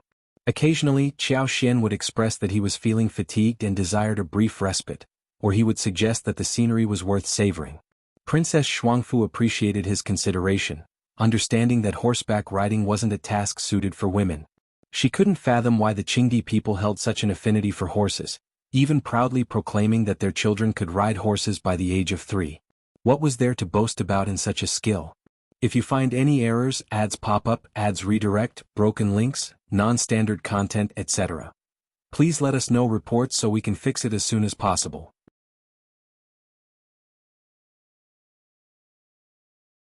Chapter 1456. Leisureness. The discomfort and pain were almost unbearable. But unlike Bai Yun and the others who could find excuses to avoid such hardships, she had no such luxury. She needed to embrace all of it with a cheerful disposition, as it was the only way to endear herself to the Qingdi people and ensure a more comfortable future. No matter how excruciating it became, she had to grit her teeth and persevere. As the emissary's wife, Qiao Xian held a special place of importance, with Prince Nua's high regard and the king's benevolence. Hence, her treatment under Madame Xiao was undoubtedly favorable. When she claimed to be fatigued and requested a break, both Qingdi and the servants as well as the guards had to comply. Even though everyone shared a laugh about how delicate the emissary's wife appeared, necessitating rest for a journey so brief, it seemed she fared worse than a Qingdi 3-year-old child. Thankfully, the Princess of Qin did not exhibit such tendencies. Throughout the journey, they alternated between walking and pausing, traversing a seemingly boundless emerald grassland that stretched as far as the eye could see. Occasionally, they passed vibrant expanses of wildflowers that bloomed extravagantly. Occasionally, eagles soared through the expansive blue sky, and now and then they observed foxes, marmots, wild cats, grassland rats, wild rabbits, and other creatures darting amidst the grass. Low-flying birds added to the picturesque spectacle, creating a delightful tapestry of life on the lively grassland. Qiao Xian couldn't help but feel that rushing through such breathtaking landscapes was a missed opportunity. They should have taken the time to savor the scenery. Her only regret was the absence of her husband by her side, though she looked forward to their extended time together on the return journey. During their travels they encountered a stunning lake. The azure waters of the lake were so captivating that it left them in awe. The lake's reeds swayed gracefully, and the melodic calls of waterbirds filled the air. The scene was perfectly picturesque, resembling a painting come to life. Qiao Xian and her companions, who had never witnessed such natural beauty, were left utterly mesmerized. The sun had climbed high in the sky, and noon was fast approaching. Qiao Xian and Princess Xuangfu decided that it would be a good idea to break for lunch and then continue their journey. Naturally, Princess Xuangfu readily agreed with a warm smile. As Qiao Xian gave the lunch order, the Qingdi group exchanged bewildered glances. What kind of delicate constitution was this? She seemed so pampered. She had rested 4 times already along the way, and now she was stopping for lunch before reaching their destination. Though they couldn't voice their concerns, they reluctantly concurred. However, Qiao Xian paid no heed to their reactions. She and Princess Xuangfu were savoring the lakeside scenery, indulging in conversation and laughter. The lake teemed with fish that seemed unafraid of humans. They swam in large, unhurried groups, tempting anyone to take a dip and catch them. Given that Qingdi didn't consume fish, Qiao Xian was content to watch from the bank. Her entourage swiftly got to work, digging holes, starting fires, and heating water with practiced efficiency. Some of the guards ventured out for a hunt, returning shortly with a few rabbits, marmots, and other small game as well as some wild onions and leeks. Before long, the aroma of roasted meat filled the air. It was undeniable that they were skilled in these tasks, and the roasted meat was especially succulent and fragrant. Qiao Xian, utilizing her wood element abilities, identified an abundance of herbs in the vicinity, including ephedrine, windproof, sand ginseng, and licorice. It left her feeling intrigued. After enjoying the roasted meat, she expressed her desire to take a horse ride and explore the area. Without taking anyone with her, she cheerfully set off. Having left the capital, it was a rare opportunity to venture alone, as she was typically part of the main group. If you find any errors, ads pop up, ads redirect, broken links, non-standard content, etc., please let us know reports so we can fix it as soon as possible.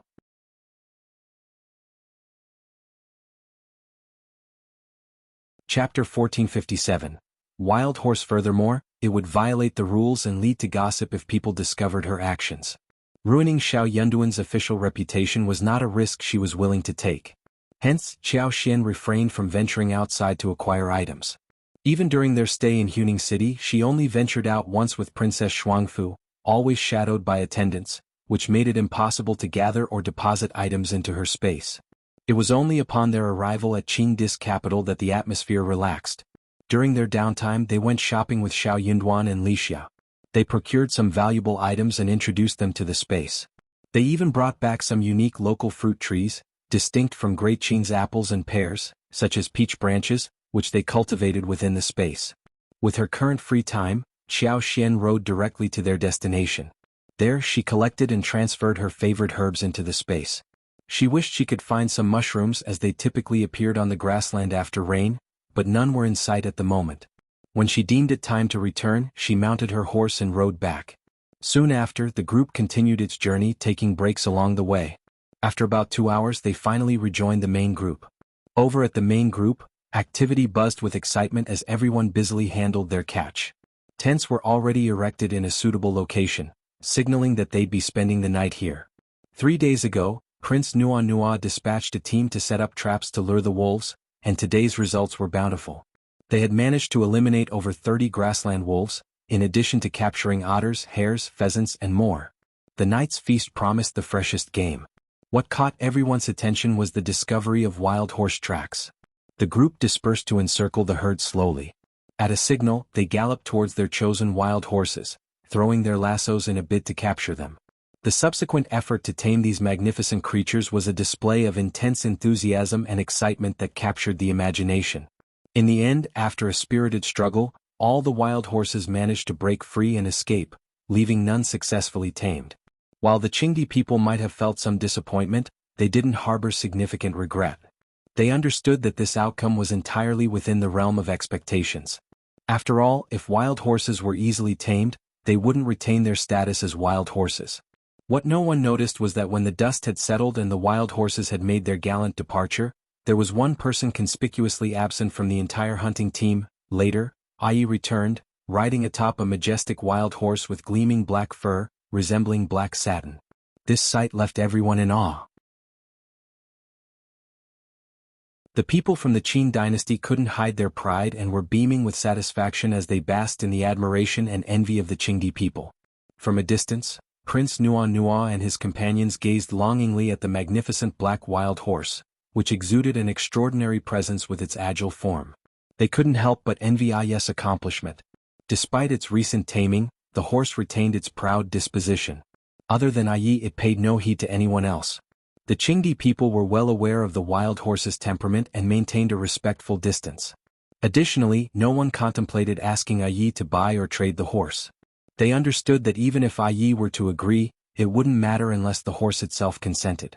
Taming a wild horse established an unbreakable bond of master and steed that transcended human willpower. If you find any errors, ads pop up, ads redirect, broken links, non-standard content, etc., please let us know reports so we can fix it as soon as possible.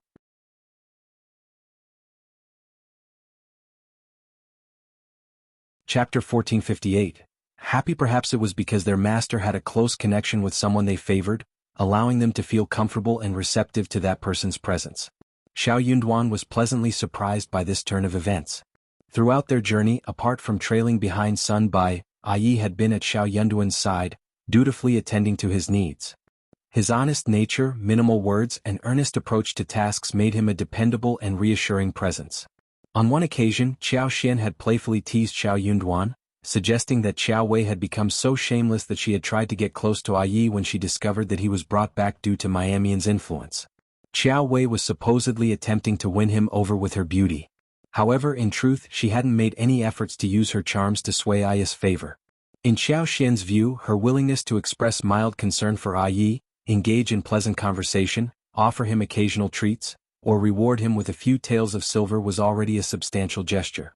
Ai should have felt flattered and indebted to her. Yet Ai remained completely indifferent to Qiao Wei.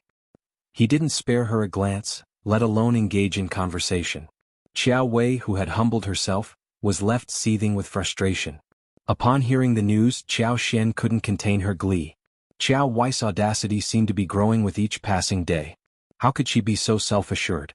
This further solidified Xiao Yunduan's belief that Ai was a worthy candidate for training. Not to mention the glowing praise from Sun Bai, Sun Qian, and the group of guards, who were astounded by Ai's innate divine power. Thanks to Sun Bai's tutelage, Ai had gained more control over his celestial abilities and developed increased agility. Ai was both astonished and deeply appreciative of Sun Bai's mentorship. Although Sun Bai hadn't formally taken him on as a disciple, Ai regarded Sun Bai as his master. He understood that his present circumstances were a result of the fortuitous connection with Lord Xiao and Madame Xiao. Their kindness had saved both him and Mian Mian, and his unwavering loyalty to them stemmed from the depths of his heart. As a result, whenever Xiao Yunduan assigned him a task, Ai approached it with unwavering dedication and meticulous attention to detail. Xiao Yunduan's satisfaction with Ai continued to grow, and he couldn't help but marvel at his wife's excellent judgment. With a mere thought, she had brought two exceptional subordinates into their fold. No wonder Qiao Wei was consumed with envy and anger. As Ai found himself thrust into the spotlight, Xiao Yunduan reveled in the joy of his accomplishment. Ai had never been the recipient of such passionate attention and adulation, which left him feeling awkward and unsure of how to respond. Ai approached Xiao Yunduan with the black horse and said, "Lord, I'd like to offer this horse to you. Could you please give it a name?" Xiao Yunduan cast a fond gaze at the majestic black horse and chuckled. "You tamed it, so take good care of it. As for naming it, well, leave that to my wife. She always takes a keen interest in such matters." Ai blushed and nodded, a shy smile on his face. When Qiao Xian, Princess Shuangfu and the others finally arrived, the atmosphere had calmed down. Upon hearing Xiao Yunduan's praise for Ai, Qiao Xian glanced at Mian Mian, who wore a bright smile. She remarked with a grin, "Ai possesses natural strength and has experience in the horse market, making him a fitting candidate for success. It's no surprise that he's been so fortunate. I've always known he's no ordinary individual. If you find any errors, ads pop up, ads redirect, broken links, non-standard content, etc., please let us know reports so we can fix it as soon as possible."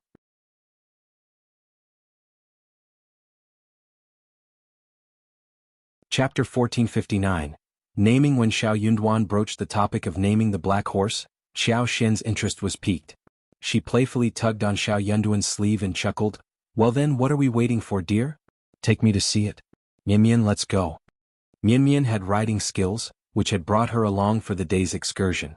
She outshone Lixia and Qiao, who were now petrified on their horses, overwhelmed with fear.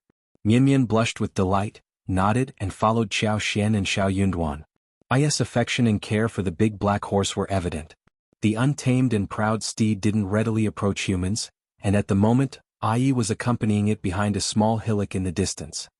He meticulously stroked and groomed its black, satin-like mane, and the big black horse seemed utterly content, elegantly enjoying the attention and occasionally responding with soft snorts.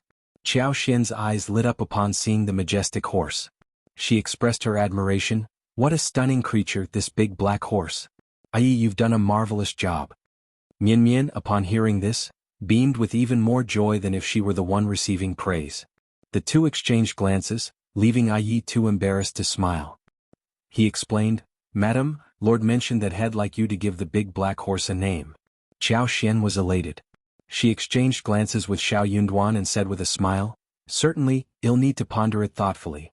A magnificent horse like this deserves a name that's anything but ordinary." Mian Mian chimed in, "Madam's choice will undoubtedly be splendid." Qiao Xian drew closer to the big black horse, enchanted by its mane that resembled black satin. She couldn't resist running her hand over it. Xiao Yunduan and Ai were taken aback, almost reaching out to stop her. However, Qiao Xian's hand had already made contact. The big black horse glanced at her briefly, calmly swished its tail, and continued to graze, showing no signs of anger or resistance. Xiao Yunduan and Ai were equally astounded. This big black horse had a haughty disposition. It had recently acknowledged its master, and aside from Ai, it had shown no interest in anyone else. Even Prince Nua had nearly been kicked when he attempted to touch it. Xiao Yunduan hesitated to approach, fearing he might meet the same fate as others. However, to his astonishment, as soon as his wife stepped forward, she began to caress the horse. Qiao Xian was unaware of what had transpired, but the horse felt so delightful to the touch that she couldn't resist running her hand over its coat. Qiao Xian grinned, "How obedient and endearing it is." Xiao Yunduan was at a loss for words, while Ai was equally surprised. As Qingdi's horses served as their sole mode of transportation, Qiao Xian habitually carried pine nuts in her purse. A few remained, and with her mounting delight, she took them out and offered them to the horse. The big black horse sniffed her palm and began eating without hesitation. It even swished its tail in delight and nuzzled its head against Qiao Xian, eliciting her laughter. She waved to Xiao Yunduan, calling, "Husband, come over." Why was he standing so far away? Wasn't the big black horse handsome and attractive? Qiao Xian wondered. Xiao Yunduan smiled and nodded as he drew closer. When the big black horse suddenly looked up at him, he paused in his steps. Yet, as the horse continued to eat pine nuts without paying him any mind, he silently breathed a sigh of relief and cautiously joined them. He didn't dare to reach out and touch the horse, instead standing by and observing. It was already a remarkable achievement for them to be in such close proximity. They were faring much better than Prince Nua. If you find any errors, ads pop up, ads redirect, broken links, non-standard content, etc., please let us know reports so we can fix it as soon as possible.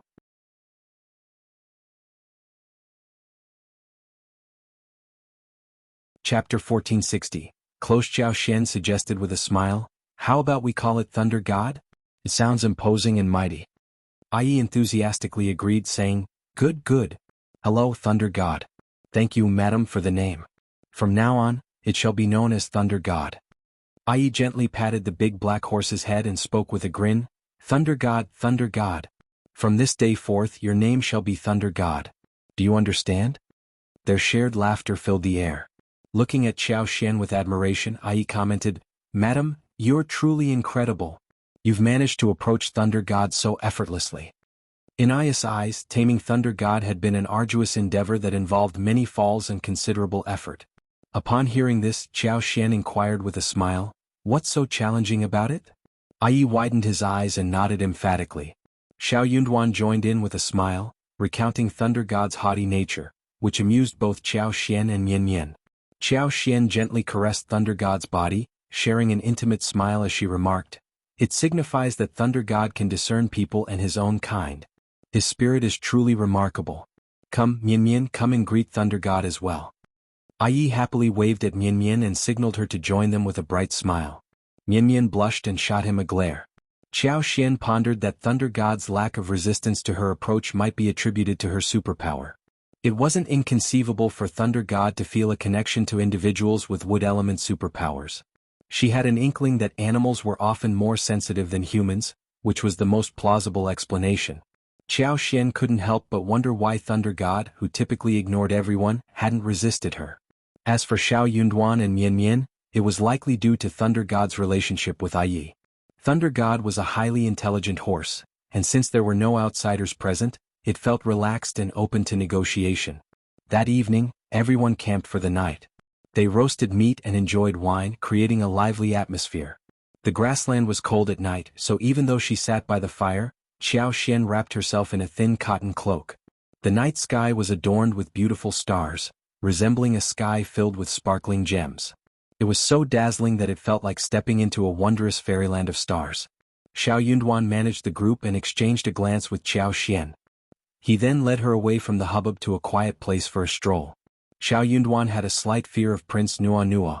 Prince Nua Nua was an incredible drinker, and Xiao Yunduan knew that if he didn't avoid the situation, he'd likely end up being coerced into another drinking contest. Additionally, in the company of his wife, amid the enchanting starlit night, it was far more appealing to be with her. The following morning, the group enjoyed a hearty breakfast and headed back to the capital. They took their time and didn't split up as Qiao Xian needed to rest.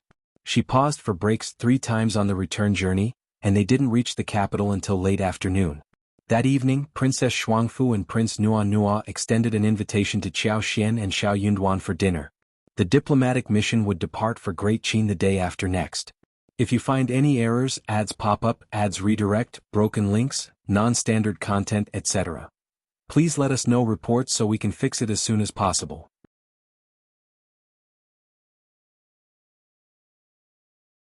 Chapter 1461. When to make a move. Qiao Wei held the same status as Qiao Xian as she accompanied the princess on her wedding journey. They had gone hunting the previous day, but because she couldn't ride a horse and didn't want to be near Qiao Xian, she decided not to follow them. Upon their return from the hunt, the princess and the prince hosted a banquet. Traditionally, Qiao Wei should have been included, but Princess Shuangfu simply wanted a pleasant meal with Qiao Xian and didn't want Qiao Wei to be a nuisance. Prince Nua Nua instructed Andy C to bring 2 dishes as a reward for Qiao Wei. He claimed to understand that she wasn't feeling well and hadn't summoned her. He suggested that she eat well, rest properly, and prepare for the journey on the day after next. Qiao Wei was seething with anger once again. How could she not be feeling well? Such a thing never happened. Qiao Xian must have said something malicious in front of Princess Shuangfu to prevent her from participating. Princess Shuangfu had made her intentions very clear by arranging for the food. It was evident that she didn't want Qiao Wei to join the banquet. Qiao Wei couldn't bear it. If Qiao hadn't intervened and stopped her, Qiao Wei would have smashed the 2 dishes. When do we make our move on the way back? Oh. Qiao quickly covered Qiao Wei's mouth, her gaze cold. Miss, you can't speak recklessly. Qiao Wei felt suffocated for a moment. She pushed away Qiao He's hand and sneered. What are you afraid of? Do you think someone will overhear us? We're in such a secluded spot and no one will come near. She and Xiao Xian were constantly at odds, each vying for supremacy. Wherever Xiao Xian was, she couldn't measure up. It was a clash between the east wind and the west wind, with only one prevailing. Qiao Wei was determined to see Xiao Xian trampled underfoot, just as she had been in the past. Qiao He continued to wear a worried expression. Being cautious is not a bad thing.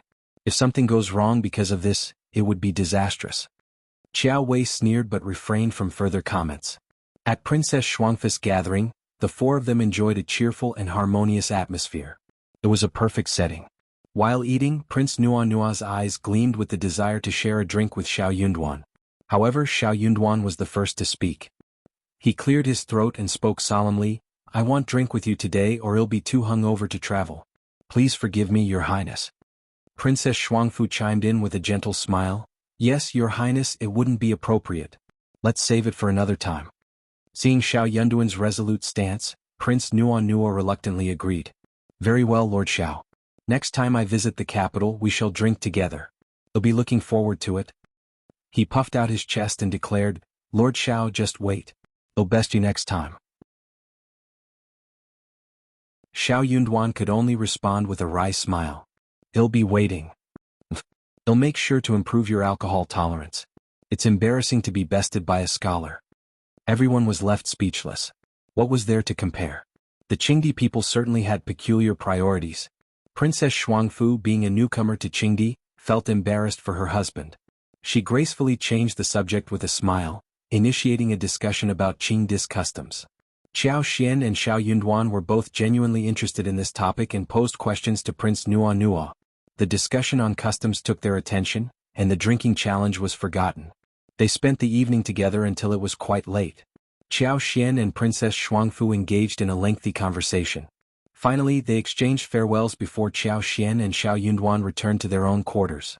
If you find any errors, ads pop up, ads redirect, broken links, non-standard content, etc., please let us know reports so we can fix it as soon as possible.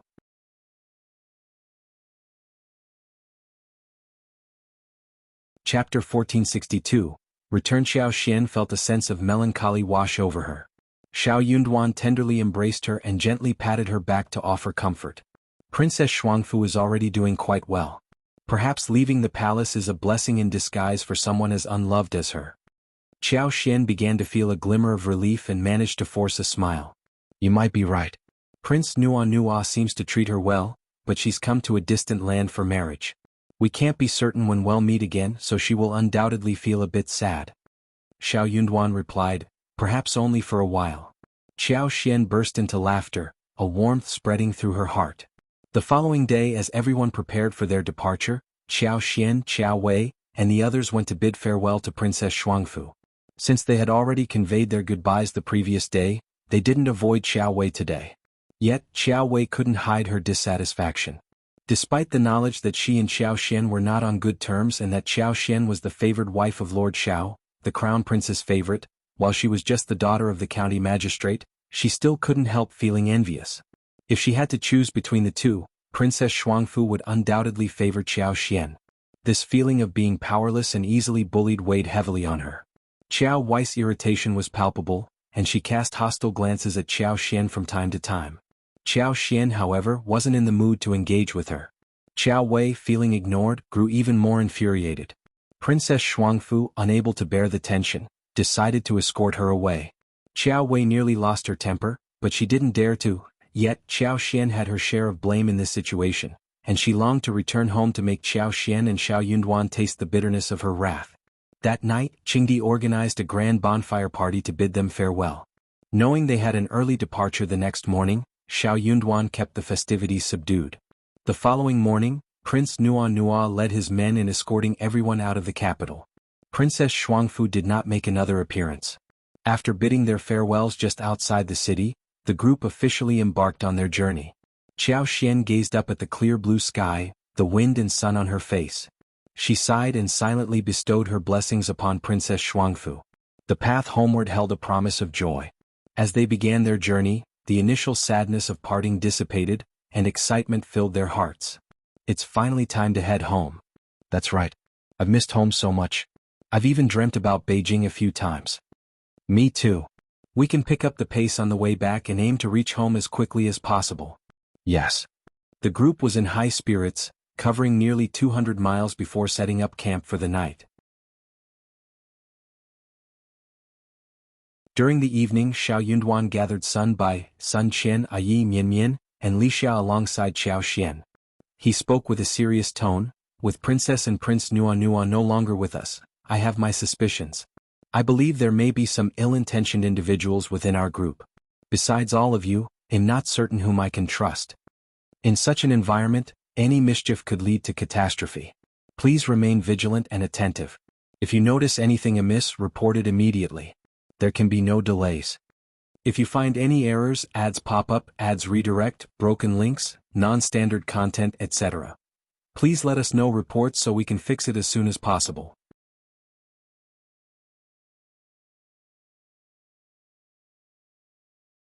Chapter 1463, Discussion. Yi and Mianmian displayed evident surprise. Sun Bai and Sun Qian grasped the implications behind Xiao Yunduan's words and shared an unspoken understanding. The fourth prince and the Tian family held deep animosity towards Lord Xiao, particularly the fourth prince, who harbored a vehement hatred for Lord Xiao. The Tian family also bore a profound grudge against Madame Xiao. While it wasn't a propitious time to settle scores with Lord Xiao in the intermediary capital, this moment presented a unique opportunity. Any mishap involving Lord Xiao would be something they couldn't easily explain or justify. Moreover, Sun Bai and Sun Qian were fiercely loyal to the crown prince. They recognized that any harm befalling Lord Xiao would be akin to severing one of the crown prince's limbs, which was simply unacceptable. Furthermore, they had accompanied Xiao Yunduan on numerous occasions, deepening their respect and admiration for him. Their camaraderie and trust were substantial, and they were loath to witness any harm come to him. "Rest assured, Your Excellency. I'll exercise utmost caution. The individuals I brought from the East Palace are all reliable. I'll instruct them to maintain diligent patrols and shift rotations during the night. I'll make certain not to overlook anything." Xiao Yunduan nodded. "However, don't divulge all the details to them." "Understood." Xiao Yunduan turned his attention to Yi. "Yi, you shall be in the service of Madame from now on. Take good care of her." Qiao Xian interjected, "Let us stay with you. As long as you are safe, I won't face any danger." Xiao Yunduan chuckled. "I'm concerned." Sun Qian added, "Madam, I will accompany you. You needn't worry. Yi possesses extraordinary strength and has mastered his skills well. With him guarding you, you can rest assured." Qiao Xian contemplated for a moment. She had Li Xia, Li Qiao, and Mianmian with her, which would allow her to look after them. As for herself, there was genuinely no reason for concern. In the unlikely event that something did occur, she would rather have no one by her side. Walking through this vast grassland, they were like pre-prepared ropes. If one needed to tie up a dumpling, a group could tie up a bunch of dumplings. There was no pressure at all. After their discussion, the group dispersed. Turning to Xiao Yunduan, Qiao Xian reassured him, "Don't worry, dear husband. We'll have a safe journey. I've consulted with a fortune teller, and the master assured us that we are both blessed individuals. This journey won't bring us harm." Xiao Yunduan burst into laughter and refrained from arguing with her, simply nodding. "My wife is absolutely correct. You can rest easy. As long as I'm with you, I'll protect you." He squinted as if he were about to say something else, but then he decided against it. However, he later sought out Yi in private and instructed him earnestly, "If a genuine threat arises, remember not to hesitate. Take Madame and Mianmian and escape using the Thunder God. Run as far as you can. Then find a way back to Huning City, understand?" Yi hesitated briefly. "But sir, just follow my orders. Don't concern yourself with anything else." "Understood, officer." Xiao Yunduan may not have cared much for Mianmian, but he understood that Yi wouldn't leave her behind, so he instructed him to take her along. When it came down to a critical moment, they couldn't afford to worry about anything else. Luck would be their greatest ally. On a separate note, Xiao Xian also approached Yi privately. "In case of any emergency, take Mianmian to Lord Xiao and use the Thunder God to escape. You can inquire and find your way back to Huning City. With the Thunder God, you won't have to fear anyone catching up with you." Yi was dumbfounded and did not come back to his senses for a long time. If you find any errors, ads pop up, ads redirect, broken links, non-standard content, etc., please let us know reports so we can fix it as soon as possible.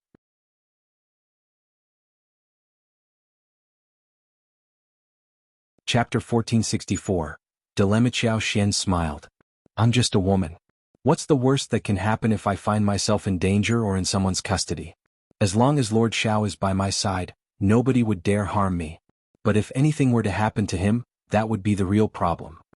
More importantly, she held great confidence in her own abilities. Whoever dared to capture her would find themselves regretting their choice. Her primary focus was on safeguarding Li Xia and Li Qiu. That was the most she could do. Xiao Yunduan found her reasoning sound and hesitated for a moment, scratching his head. Well, all right, madam. Yi pondered the situation and was unsure how to proceed. Therefore he sought Miamian's advice. Upon hearing his dilemma, Mian couldn't help but sigh, saying enviously, the bond between Lord and Madam is truly exceptional. Yi was perplexed. He had come to her for guidance, so why was she making these remarks out of the blue? So what should I do then? Yi scratched his head. Mian glanced at the thunder god, torn. Why don't you take Madam and Lord with you? There was no doubt about the speed and allure of the thunder god. No one questioned its ability to make a swift getaway. If the thunder god couldn't escape, there was no need to contemplate whether it could escape or not. Yi wore a bitter smile. I wish to do that too, but am concerned that the thunder god can't accommodate 4 people. Oh, I mean the 3 of you can depart and I'll stay. I need to assist Lord Sun and the others. Mian retorted, what are you talking about? The thunder god listens to you more than anyone else. If you don't leave, can the thunder god leave? Take Madam and Lord with you and I'll figure out a hiding place for myself. No way. Why not? At most you can return and find me later. I'm just a young girl. Who would even notice me? No. I care. Mian blushed and glared at him, feeling a bit shy. Regardless, I don't want to hear any excuses. Nothing can happen to Lord and Madam. If you're nearby and care about me, then listen to what I say. No. No one will pay attention to me. No one will care if I hide. I won't be in any danger. Do you think I'm so foolish that I can't even hide? No, but, it's a deal. No buts. Yi couldn't persuade her, and his words couldn't match her eloquence. He felt unconvinced and a bit unhappy, but he couldn't say much in response. He could only sulkily relent. Mian assured him that she could hide, but could she truly remain concealed? Yi knew that Mian was a clever and resourceful girl, but she was still a young lady, and what if she were discovered and harmed amid the ensuing chaos? Then what would he do? In this world, Mian was his sole friend, and deep in his heart, he had long considered her family, a bond of mutual reliance. He couldn't bear to contemplate what he would do if he lost Mian. Yi's mood sank and he struggled with inner conflict, which became evident in his demeanor. He appeared somewhat downcast and preoccupied. Xiao Yunduan soon discerned Yi's troubled state and inquired about it.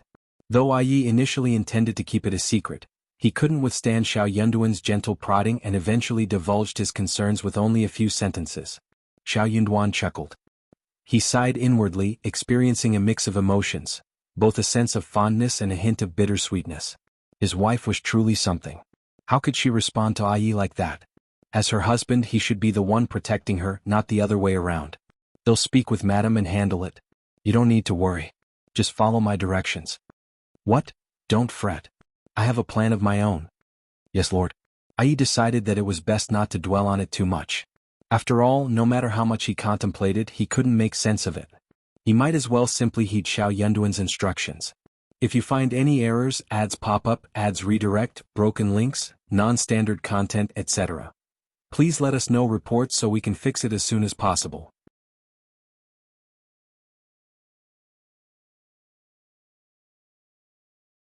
Chapter 1465. Deliberately causing trouble in the blink of an eye. More than 10 days had swiftly passed. Over the past 10 days, Xiao Yunduan, Qiao Xian, Sun Bai, and Sun Qian remained vigilant, yet they could not detect anything amiss. However, Xiao Yunduan's occasional reminders ensured that nobody let their guard down. Qiao Xian, in particular, frequently employed her extraordinary abilities to survey their surroundings. She did so before their morning departures, during the midday breaks, while setting up camp in the evening, in the dead of night, and during the early morning hours. Yet, her scrutiny revealed nothing out of the ordinary. The vegetation had thrived and teemed with vitality during this time. It was when her superpower was at its peak, pulsating with energy. The expansion of the farmland within her space, which had been stagnant during the winter, was now progressing rapidly. Their total land had increased to about 3,000 mus, and by winter, it was estimated to reach 4,000 mus. 4,000 mus of land provided an ample canvas for cultivation. With the reduced maturation period and significantly enhanced yields, the results were nothing short of astonishing. Qiao Xian harbored no doubt that Qiao Wei and Qiao He, who didn't resemble mere maids, had joined the wedding party with more than simple well-wishing intentions. Qiao Wei's deep-seated resentment toward her made it clear that vengeance was the driving force behind her presence. Each encounter with her stoked this enmity, making every moment unbearable. Recognizing her own fiery and impulsive nature, Qiao Xian intentionally sought out Qiao Wei and provoked her in an attempt to elicit a revealing response. Along the way, Qiao Xian persistently pursued Qiao Wei, who in turn evaded her advances.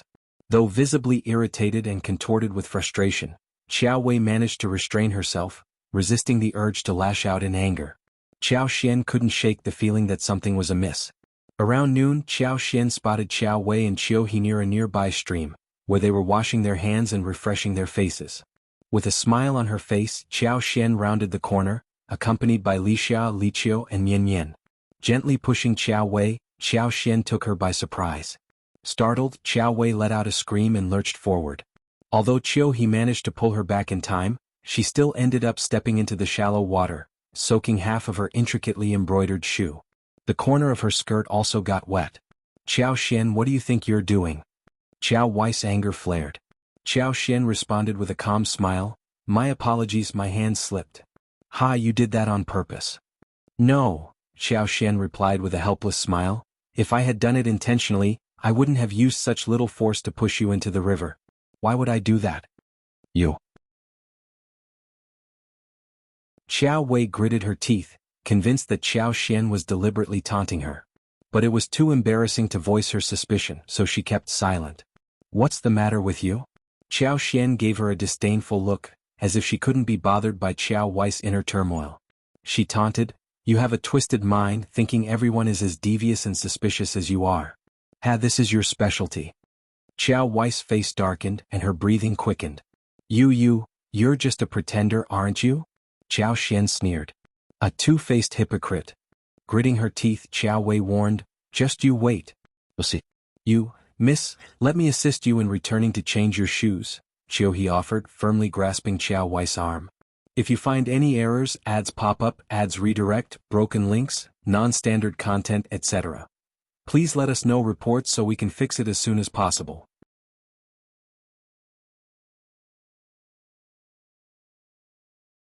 Chapter 1466. Can't take it anymore. Qiao Wei fixed a piercing glare on Qiao Xian and sneered, continue being arrogant. I'd like to see how long your arrogance lasts. You're quite familiar with those words, aren't you? Maybe you should reflect on them yourself. Miss, let's depart. Qiao He cast a reproachful glance at Qiao Xian before assisting Qiao Wei away.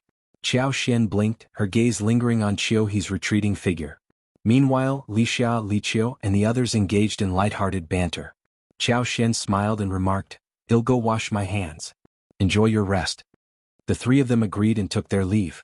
Qiao Xian activated her powers to eavesdrop on the conversation between Qiao Wei and Qiao He. This woman is intentionally tormenting me. She's singling me out on purpose. I can't endure it any longer. Tell me, when are we going to strike? How have you been in contact with them? Miss, please be cautious, the walls have ears. Shut up. I can't stand these baseless excuses any longer. Don't underestimate me. Let me remind you, if you provoke me further, don't blame me for breaking our association. Remember that you're nothing more than my servant now. Anger flashed across Qiao He's face, but she suppressed it. Having witnessed Qiao Xian's relentless bullying and humiliation of Qiao Wei in recent days, Qiao He couldn't help but sympathize with her. Madame Xiao had crossed the line. Her scolding knew no bounds. She was cunning and hit her targets precisely. It was unbearable for anyone to endure. However, Qiao Wei was a sharp-tongued woman with a fiery temper. She had a knack for hurling harsh words and stomping her feet in frustration. If Qiao He hadn't offered comfort behind her back, she might have exploded. But even then it was hard to watch. Seeing Qiao He's continued silence, Qiao Wei grew even more furious. She pounded the carriage seat and demanded, "Speak up already. What are you waiting for?" Qiao felt irritated, but she understood that Qiao Wei wouldn't relent until she received some answers. She couldn't help but feel frustrated with Qiao Xian as well. But who could she blame? Given Qiao Wei's temperament, when Qiao Xian was still just a girl in the Qiao family, she was a lowly daughter of a concubine with no one to rely on. It would have been unusual if Qiao Wei hadn't mistreated her. Now that their positions had almost reversed and revenge was in the air, what could she do? So, she decided to play it cool and nonchalantly, casually and indifferently deceive her. After all, this dim-witted woman was clueless about what lay ahead. "If you insist, I'll tell you," Qiao whispered. "But remember, you mustn't reveal this to anyone. No matter what Madame Xiao does, you must endure it. In 3 days there will be individuals lying in wait within the Black Tiger Forest." Black Tiger Forest? What kind of place is that? Qiao Wei had no recollection of it. Reluctantly, Qiao had to offer an explanation. "It's a forest that has grown for countless years, stretching hundreds of miles. We'll need to cross it when we return to Huning City, a total distance of around 30 miles. It's filled with ancient towering trees, creeping vines and dim lighting, a perfect location for an ambush." 3 days from now, you say? Yes. Fine, then I'll endure that woman for 3 more days. Inform them that when the time comes, let that woman live. I've had a change of heart. I want her to wish she were dead." This was followed by a string of venomous curses. Qiao Xian withdrew her powers. Black Tiger Forest? In reality, her husband Sun Bai, Sun Qian, and the others had already discussed it. They were well aware that the Black Tiger Forest was a perilous spot for ambushes and had long prepared accordingly.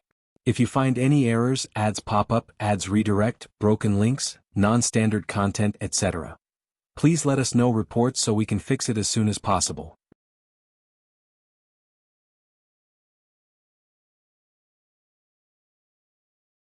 Chapter 1467. Why did you let her in? The reason for their preparedness was that the road they were traveling on was relatively flat and not conducive to ambushes. With a little extra vigilance, it would be nearly impossible for any potential assailants to succeed. Their diplomatic mission was substantial, consisting of a considerable number of individuals. Among the 300 participants, 200 were guards. The Crown Prince had meticulously selected 30 of them. These individuals discreetly concealed their true roles within the group, but their sole purpose was to protect Xiao Yunduan and Qiao Xian. Given the vulnerability of the Black Tiger Forest as an ambush site, they had long planned to be on high alert. If the 30 expert guards couldn't safeguard Xiao Yunduan and Qiao Xian, they would need to call upon a military response. Qiao Xian couldn't help but feel regretful that she had missed this crucial information. It was evident that Qiao Wei was merely a pawn. Those conspiring against her and her husband clearly didn't take her seriously at all. She was completely ignorant, even more so than Qiao He. Qiao He, on the other hand, was no ordinary maid. She refused to disclose numerous details to Qiao Wei. However, they had placed someone like Qiao He in close proximity to Xiao Yunduan and herself, anticipating their suspicion. In essence, Qiao He was just a minor character. Even if they were to interrogate her, it would likely only serve to alert the enemy without yielding valuable information. Additionally, both Qiao He and Qiao Wei had officially entered the wedding escort team. Their names were officially documented. Without concrete evidence, it would be against protocol to apprehend them. Doing so could tarnish Xiao Yunduan's reputation as an overbearing and authoritarian figure when he returned to the capital. This was the primary reason why they hadn't taken any action against Qiao Wei. Although the news was better than nothing, Qiao Xian still decided to inform Xiao Yunduan about the situation in the Black Tiger Forest. Xiao Yunduan smiled reassuringly. "Don't worry, Sun Bai and Sun Qian will handle everything." Qiao Xian wore a thoughtful smile and continued, "Husband, do you think someone placed Qiao Wei in our team just to irritate me? There must be a motive, right? But what could someone like Qiao Wei possibly do for others? I can't fathom any purpose for her presence." Qiao Wei didn't possess even a fraction of the knowledge that Qiao He did, yet the latter was appointed as her maid. From the bits of information she had overheard, Qiao Wei hadn't taken any actions or even relayed information to anyone. So what role could she possibly play in this team? Why had she been included? Xiao Yunduan also began to mull over the matter. "What you're saying does raise questions. Upon closer consideration, it did indeed seem peculiar." The fourth prince and the Tian family wouldn't have introduced someone into their ranks just to incite disgust. Qiao Wei was nowhere near Qiao Xian's league, so she lacked the qualifications to be a source of irritation. They won't be useless. Qiao Wei must serve a purpose within this team. The two of them engaged in a thorough discussion but couldn't arrive at any definitive conclusions. They exchanged knowing smiles before Xiao Yunduan spoke again.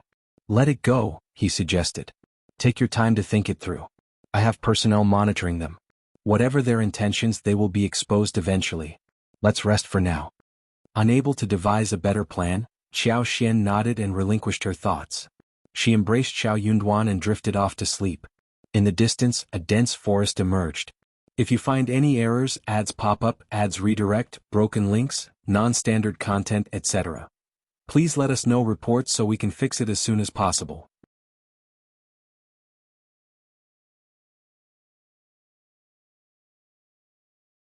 Chapter 1468.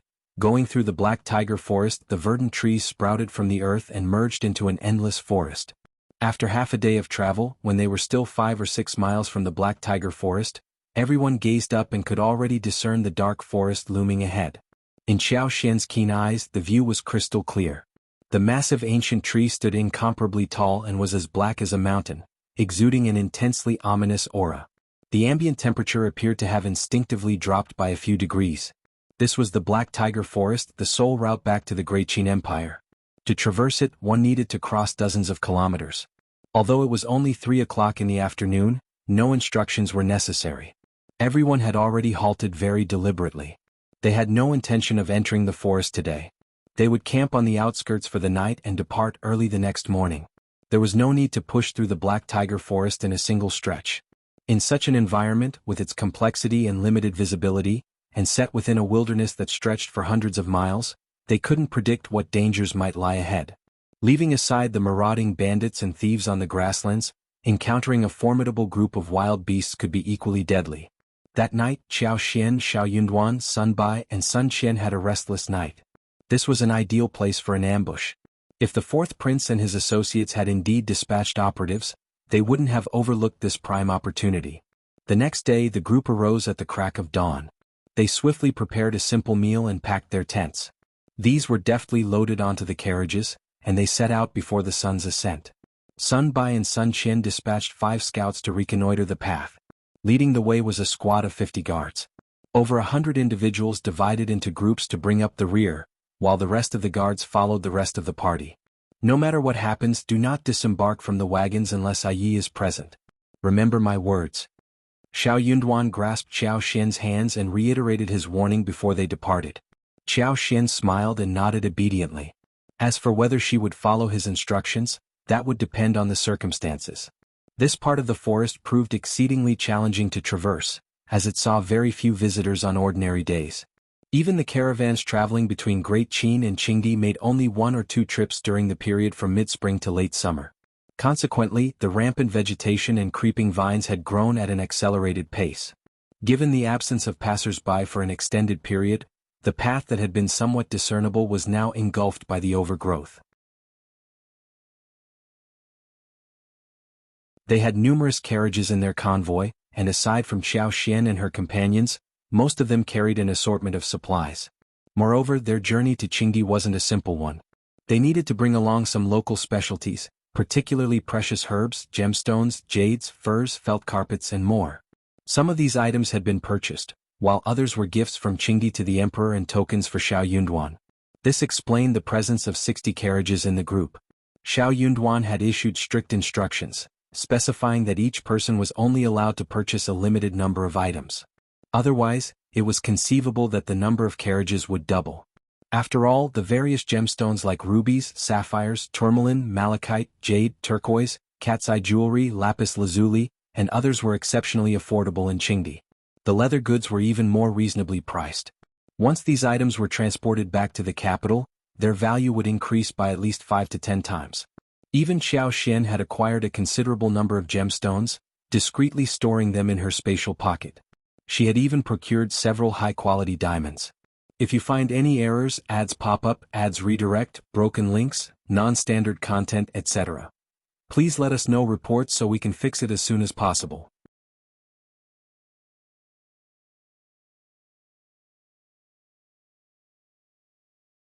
Chapter 1469.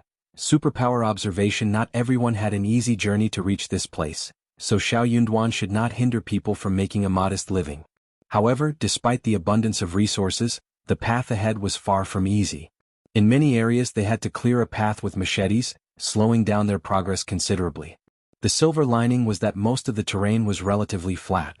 Even with occasional small elevations, carriages could pass through, albeit with some extra effort. Considering all these factors, this relatively short journey would take a full day to complete smoothly.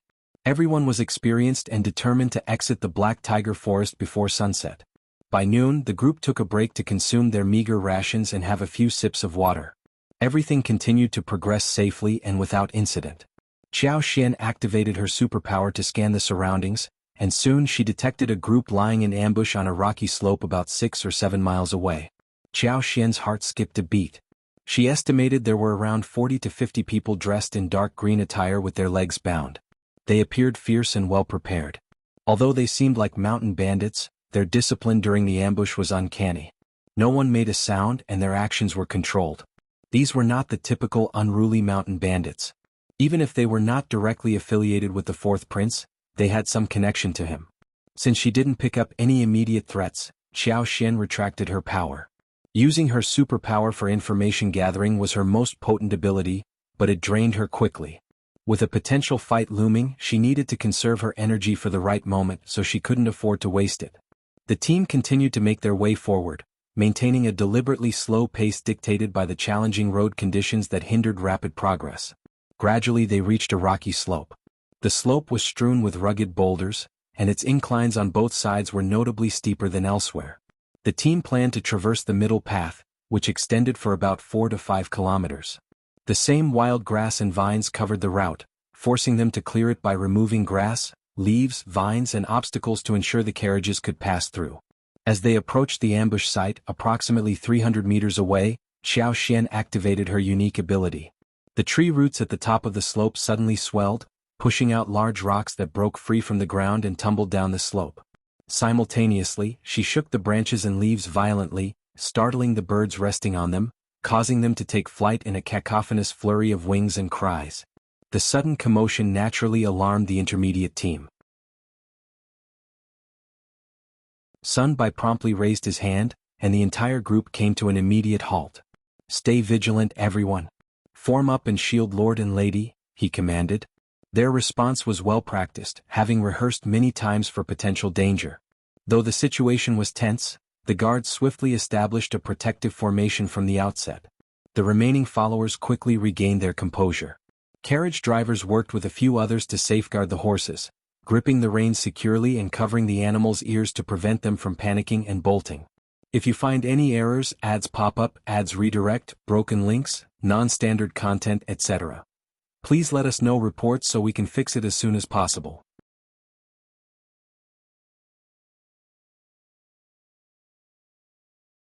Chapter 1470. This unlucky. The rest of the group swiftly huddled together, using the carriages as cover. The guards unsheathed their weapons, forming a disciplined defensive formation. The ambushers, dozens in number, cursed their ill luck. What kind of fortune was this? A successful ambush should have capitalized on catching their prey unawares. But now, due to this series of movements and commotions, even if the other party hadn't detected them, they must be on high alert, rendering the element of surprise obsolete. Attack. One can only imagine the shock and frustration coursing through the leader's veins. With a resounding battle cry, he brandished his gleaming machete and led the charge. The others, similarly aggrieved and incensed, joined the chorus of war cries, drawing their weapons and charging forward. Charge. Take them down. Engage. Qiao Xian once again activated her superpower, causing a few of the attackers to stumble carelessly, tripping over stones or vines in their rush, letting out cries as they tumbled forward.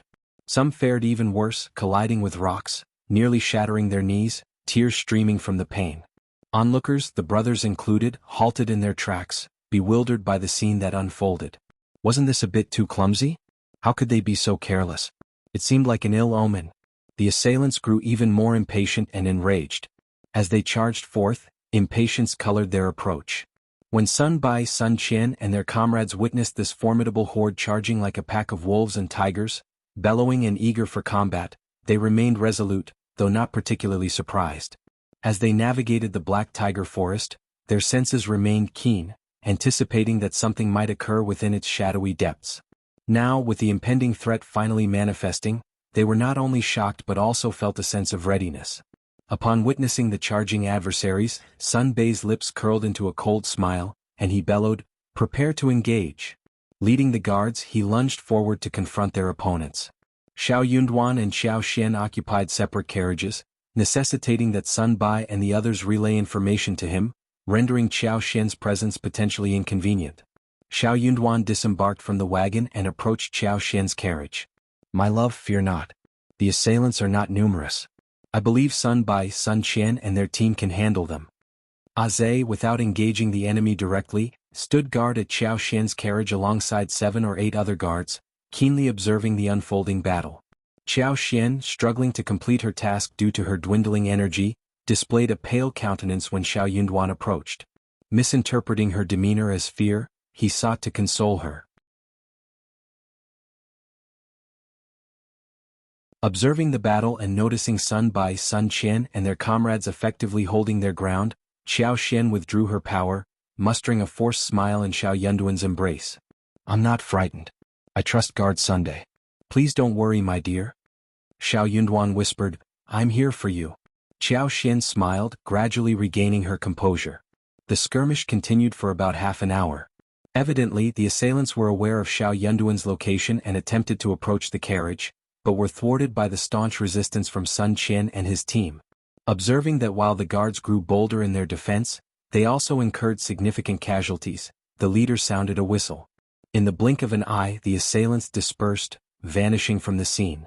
If you find any errors, ads pop up, ads redirect, broken links, non-standard content, etc., please let us know reports so we can fix it as soon as possible.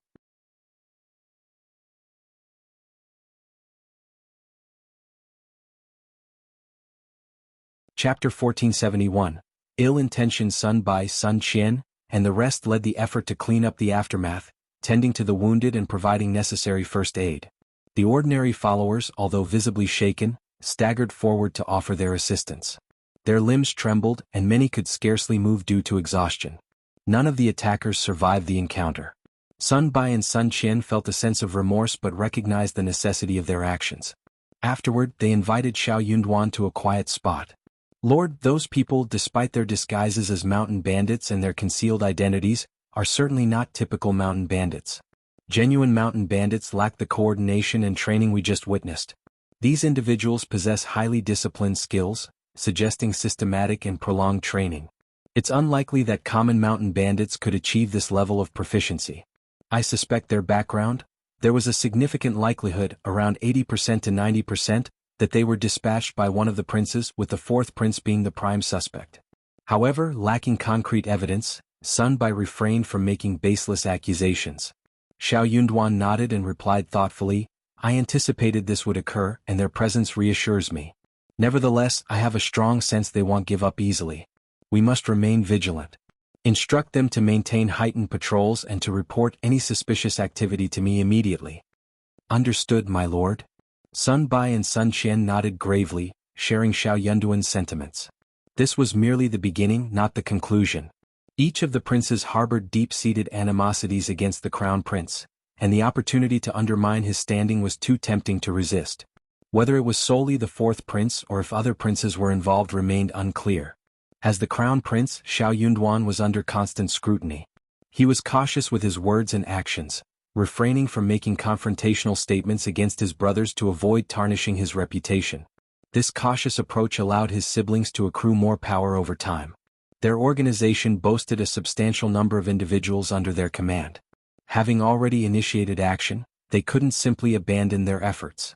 It was evident, though, that after the considerable delay, they wouldn't be able to exit the Black Pine Forest before nightfall, which further heightened everyone's anxiety. Xiao Yunduan remained unperturbed, calmly suggesting, "We might as well limit our travels for the day. Once we cross this rocky slope, we can find a suitable spot to spend the night. With our large group, we need to be cautious.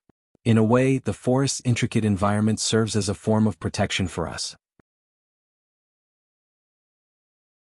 Witnessing his composed demeanor, the group found some solace and concurred with his decision. Xiao Yunduan boarded Qiao Xian's carriage and transferred Lixia and 2 others to his own. His wife had likely been quite alarmed and needed his presence for comfort. Drawing the curtain, the carriage started to move at a leisurely pace. Xiao Yunduan took Qiao Xian into his arms, sitting her on his lap, gently reassuring her. Qiao Xian's heart warmed with a mixture of emotions, leaving her uncertain whether to laugh or cry. Nevertheless, she felt a sense of pride within herself, understanding the importance of demonstrating her courage and composure to her husband. Xiao Yunduan, seeing her unshaken demeanor, found immense relief. Throughout the journey, everyone remained on high alert and eventually traversed the rocky slope. After covering less than 3 miles, they halted and set up camp. If you find any errors, ads pop up, ads redirect, broken links, non-standard content, etc., please let us know reports so we can fix it as soon as possible.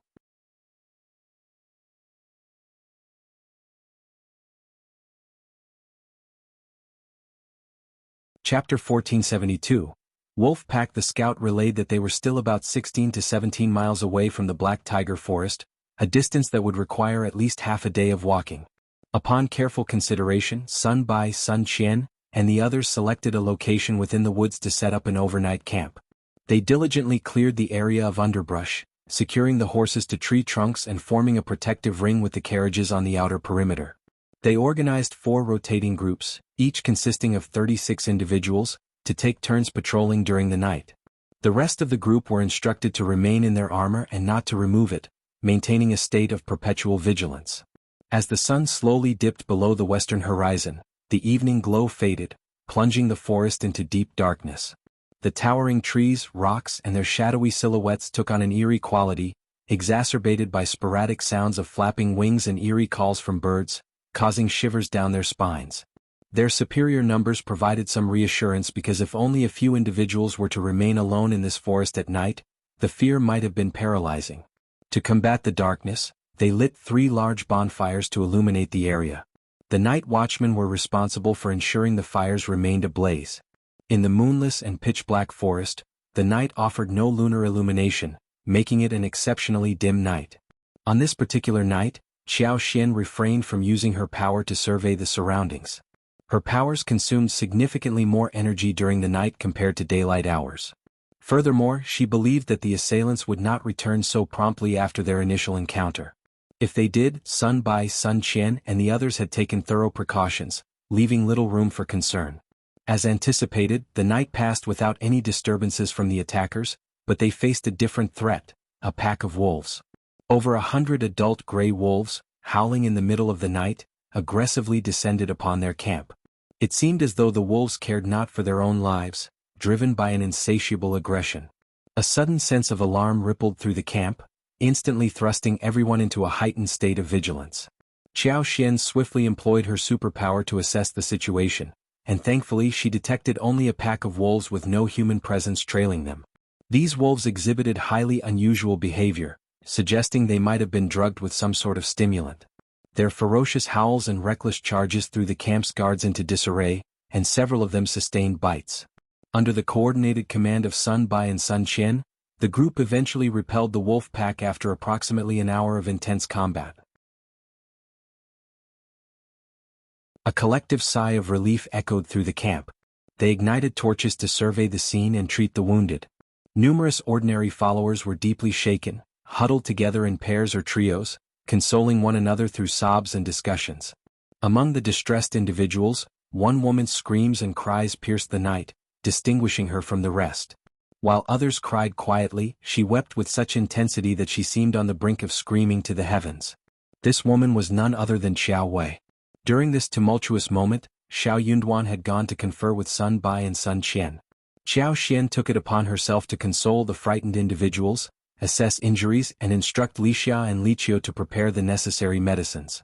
Upon hearing Qiao Wei's anguished cries, Qiao Xian furrowed her brow and summoned Mian Mian, saying, "Let's go see what's happening." Mian Mian acknowledged the command, and Ai swiftly trailed behind. When they arrived at the scene, a crowd had gathered around Xiao Wei. As Qiao Xian approached, the crowd dispersed, making way for her. "Madam Xiao. If you find any errors, ads pop up, ads redirect, broken links, non-standard content, etc., Please let us know reports so we can fix it as soon as possible.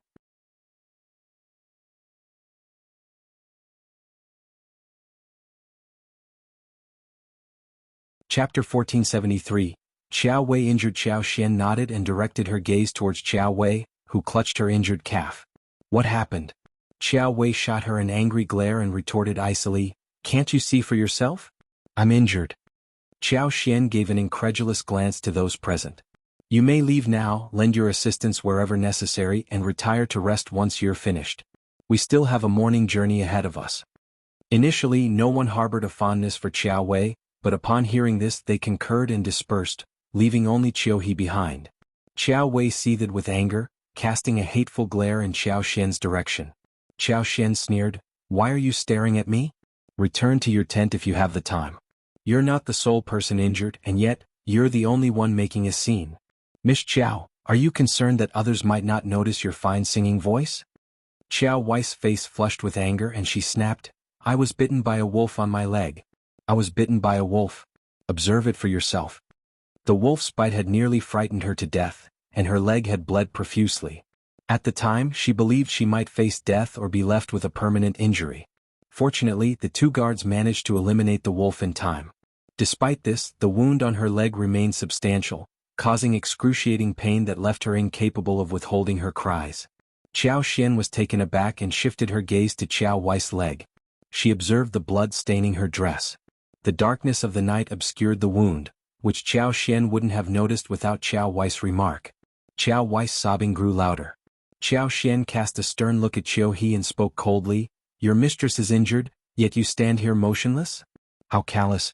In that case you needn't serve her any longer." "Madame Xiao, what, am I not entitled to give you orders?" "Qiao Xian, do not overstep your bounds." Qiao Wei rebuked angrily. "He is my servant, and you have no right to shout at him." "I can't give her orders? So what?" Qiao Xian scoffed and turned to Yi. "Take her away and teach her a lesson." "Yes, madam." Yi, who consistently followed Qiao Xian and Xiao Yunduan's directives, promptly led Qiao He away. Miss. Enough." Qiao Xian delivered a resounding slap to Qiao He's face, her voice sharp. "What's the matter? Can't I issue commands to you? You're nothing more than a servant. From where did you acquire such impertinence? How dare you look down on me? By what right? Do you think I will tolerate it?" Qiao He, covering her stinging cheek, felt an overwhelming mix of humiliation and anger. She lowered her head and refrained from making any further noise.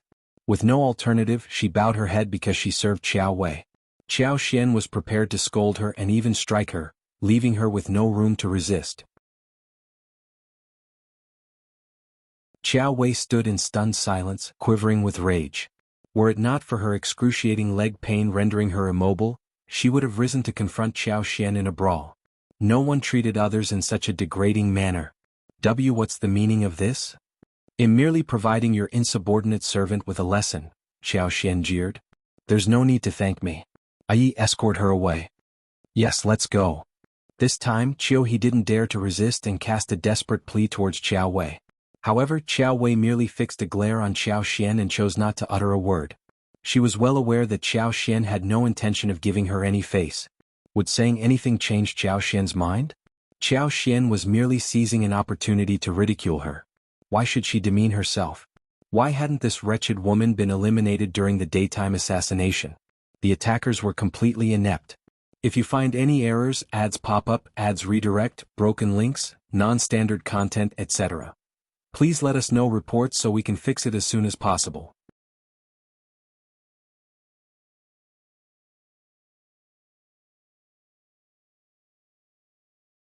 Chapter 1474. On purpose Qiao Xian instructed Mian Mian, retrieve the medicine. With her back turned to Qiao Wei, she whispered something to Mian Mian, who nodded and quickly departed. Before long, Mian Mian returned with the necessary medical supplies. Qiao Xian then directed Li Xia and Li Qiao to assist her in applying the medicine and bandaging Qiao Wei's wound. Afterward, she instructed two maids to remain with Qiao Wei, ensuring they didn't leave her side for even a moment. Qiao Wei displayed no gratitude toward Qiao Xian. She merely glared at her and allowed the two maids to escort her away. With time, the commotion subsided, and the camp gradually grew quieter as everyone took the opportunity to rest. Shortly thereafter, Xiao Yunduan returned to their tent, shared by him and Qiao Xian. Qiao Xian addressed him, "Husband, I believe I've discerned why they placed Qiao Wei in this group." Xiao Yunduan was taken aback. After Qiao he was led away by Yi. Mian promptly followed and inquired about the medicine for external injuries. After Yi provided the information, she hurried away again. Yi didn't escort Qiao He elsewhere. Instead, he suddenly kicked her from behind, hitting the back of her knee joint. Caught off guard, Qiao He emitted a pained groan and tumbled to the ground. Her vision darkened and tears welled up instantly. Suppressing the pain in her chest, she clenched her teeth and lowered her head. "Madam has instructed you to kneel here without moving. You'll remain kneeling throughout the night. Should I catch you slacking off, you'll continue kneeling the following night and the one after that." Gritting her teeth, Qiao He retorted, "Madam has gone too far. I still need to return to serve our Mississippi." Yi snorted and maintained his silent vigil, eyeing her intently. However, his silence did not signify agreement with her words. Qiao He seethed internally, cursing the peculiar individuals surrounding Qiao Xian. Especially Yi, who appeared foolish and guileless as though he were easy to deceive when in fact, he was anything but. Yi couldn't be bothered to engage with them. Even when they tried to strike up conversations with him, he remained utterly silent, no matter what they said. This time it was no different. Her vehement protests seemed to fall on deaf ears, as if they had automatically muted themselves. Nonetheless, Qiao He was well aware that if she dared to make a move, he would unquestionably kick her again. Suppressing her fury, Qiao He deliberately adopted a pitiable countenance. She lifted her head to gaze at Yi. "My leg is wounded. Could you please provide me with some external injury medicine for treatment?" Yi glanced at her but continued to maintain his silence. Qiao He put on a forced smile. "I have no choice but to heed Madame Xiao's directive."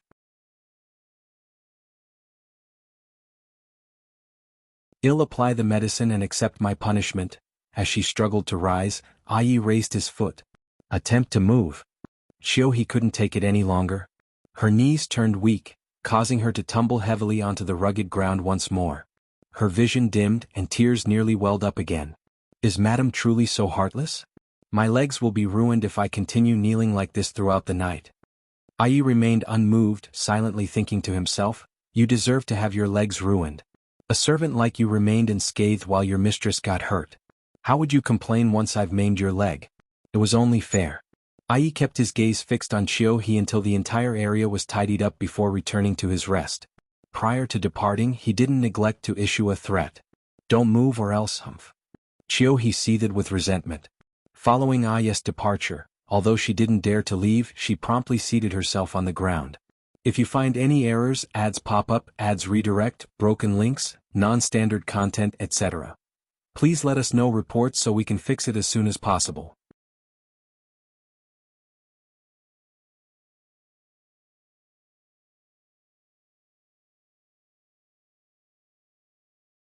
Bearing her anger, Qiao He eventually climbed into the carriage, her wounds screaming with pain. She allowed the two maidservants to help her, but they paid her no mind.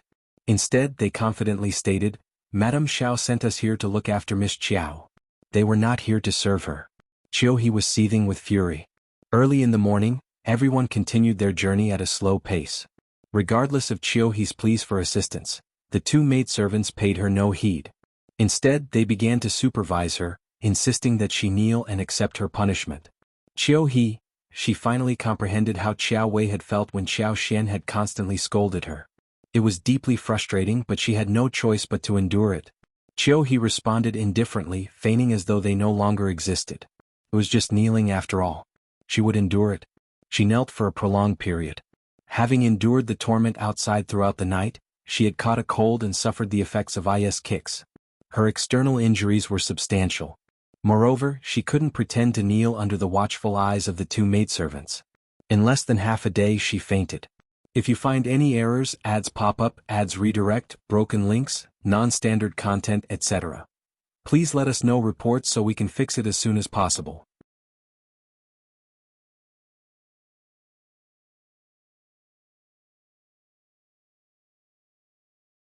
Chapter 1476. Can't understand. By the time Qiao He slowly woke up, half a day had passed. The entire team had already walked out of the Black Tiger Forest. Qiao Xian asked Yi to pass the message, saying that she was going to show her some mercy so she did not need to kneel down. Qiao he gritted her teeth and thanked her. At this moment, her legs were already aching and numb, and she had almost lost consciousness. Her head was dizzy and her body felt cold and hot. It was extremely uncomfortable. However, the two maidservants acted as if they did not see anything and refused to even pour her a cup of hot water. Qiao he was angry and hateful, so she could only endure it. Deep down inside her heart, she could not help but wonder what she had done to offend Madame Xiao. It was not enough for her to make trouble with Qiao Wei. Why did she make trouble with her, the maid? It could only be said that Madame Xiao was too free. Either she was frightened and deliberately took it out on them. The group of people finally left the Black Tiger Forest safely. All of them were energized and heaved a sigh of relief. The primordial old lady in the forest was lush and gave off a strong sense of oppression. Everyone wished that they could get as far away from it as possible. After walking out, they only took a short rest and ate something before immediately starting their journey again. Only half a day had passed. They could still walk for another half a day. This road was much easier to walk. They could walk far in half a day. After the discussion, Sun Bai and Sun Qian reported to Xiao Yunduan and suggested that they should keep a steady pace for the next few days. There's clearly something wrong with those gray wolves in the middle of the night. I don't dare to say if everyone will be able to sleep peacefully every night in the future. At night they won't be able to sleep well. If they're in a hurry to travel during the day, even someone made of iron won't be able to last for more than a few days. If any negligence is caused, the consequences will be unimaginable. They all remembered that the wolf pack was the only one who attacked in the middle of the night yesterday. There was no one. In the battle in the morning yesterday, more than half of the other party had escaped. At this moment they did not know where they were hiding, waiting for them to kill their way out when they were tired and negligent. Xiao Yunduan nodded. You're right. According to the normal schedule, we will reach Huning City in almost 20 days, right? If we travel at full speed we will need about half a month. There is no need to fight for these days. If you don't have a good night's rest you should slow down. You just need to return to Huning City within a month. Everyone was tired yesterday and didn't rest well at night. Pass down the order to camp early today. I have something to say then. Xiao Yunduan took a look at the two of them and praised them inwardly. They were indeed the elites of the prince's mansion. They were very thorough and timely. Sun Bai and Sun Qian looked at each other imperceptibly and secretly heaved a sigh of relief. They hurriedly agreed with cupped fists. What they were most worried about was that Lord Xiao would panic because of his insecurity. They wanted to speed up and get to Huning City as soon as possible. Everyone knew that as long as they reached Huning City, they would be much safer. Many people in the team had already expressed this intention. They couldn't wait to look like they could endure no matter how difficult or tiring the journey was as long as they could leave this place early. However, more haste less speed meant more danger. Hence they only rushed for about 2.5 hours in the afternoon. When they arrived at a place that Sun Bai and Sun Qian felt was suitable for them to camp for the night, they ordered the entire team to stop. If you find any errors, ads pop up, ads redirect, broken links, non-standard content, etc., please let us know reports so we can fix it as soon as possible.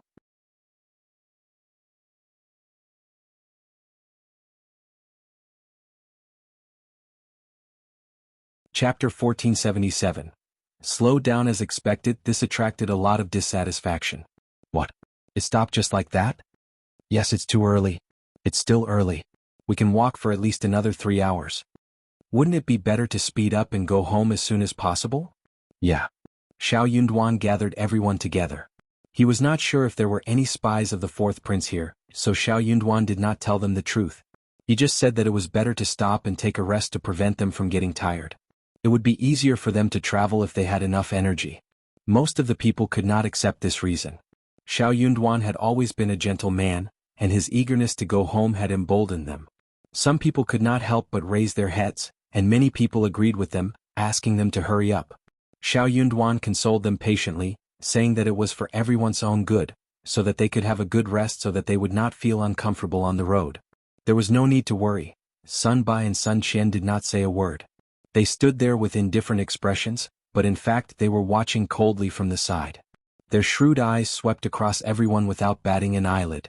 From today onwards, those who spoke the most actively and were the most provocative would be watched by their trusted aides. Xiao Yunduan was going to cooperate with Sun Bai and Sun Qian, so he talked with them for a long time. When Sun Bai and Sun Qian signaled him with their eyes, He turned serious and said in a low voice, I am responsible for you, and I don't want you to come back to Huning City with a dirty face. That is unacceptable. I have made up my mind, don't say anything more. Hurry up and go to work. Set up camp early to cook and rest early. Everyone disperse. With that, he turned around and left without caring if they had anything else to say. Everyone looked at each other and could only leave dejectedly or unhappily. They went to work. Qiao Xian was waiting for Xiao Yunduan with a smile. They looked at each other and smiled. Xiao Yunduan was very pleased. He took her hand and said softly, It will take a long time on the way. You look like you are in danger, but in fact you are saving your strength in case you are attacked. Don't worry, my wife, I have arranged everything. Qiao Xian nodded with a smile. Husband, you don't have to explain to me. You have your own reasons. Xiao Yunduan smiled. How nice it would be if everyone was as reasonable as his wife. In the middle of the night, another crazed wolf pack came to harass them. This time there were not so many, only 20. Even so, in the middle of the night, it caused a huge commotion in the camp. Fortunately, there were no casualties. The next day they still found a suitable place to set up camp early in the morning.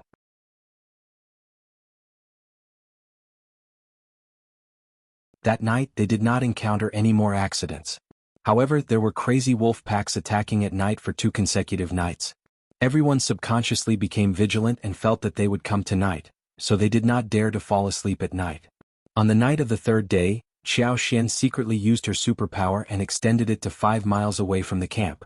That night, more than 10 wolves tried to attack the camp. But before they got close, Qiao Xian used her power to mutate the vines and strangled them all to death. It was not that she was cruel, but she had no choice. Although the grassland was vast, the number of wolves in each area was limited. The wolf pack and the wolf pack each had their own territory, so they would not easily cross the line. If you find any errors, ads pop up, ads redirect, broken links, non-standard content, etc., please let us know reports so we can fix it as soon as possible.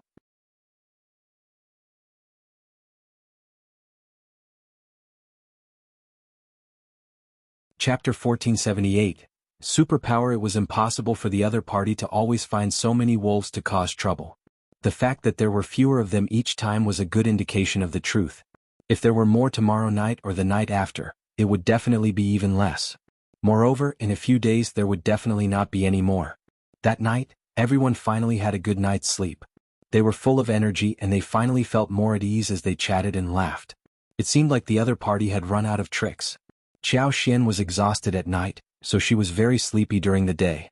At first, Xiao Yunduan thought that something was wrong with her, so he was worried and anxious. But then she said with a smile that she did not sleep well at night and that she just needed to get some sleep in during the day. Then Xiao Yunduan asked the accompanying doctor to check her pulse. It turned out that she was indeed tired and not in good spirits, so he did not insist. Qiao Xian slept for half a day in the wagon and finally got over it. When they were about to reach their camp in the afternoon, they were much more energetic. Seeing this, Li Xia smiled and said, Madam looks much more energetic now. Mian Mian, quickly go and tell the adults. Don't let Lord worry. Mian Mian smiled and agreed. She ordered the carriage to slow down and jumped down. Qiao Xian was not able to stop them, so she said helplessly, That is not necessary. You are just messing around. Li Xiao and Li Qiao covered their mouths and laughed. Li Qiao also smiled and said, Madam, this was all instructed by the Lord. You went to bed early in the morning. The Lord came over several times and saw that you were sleeping soundly, so he couldn't bear to disturb you. That's why he specially instructed you.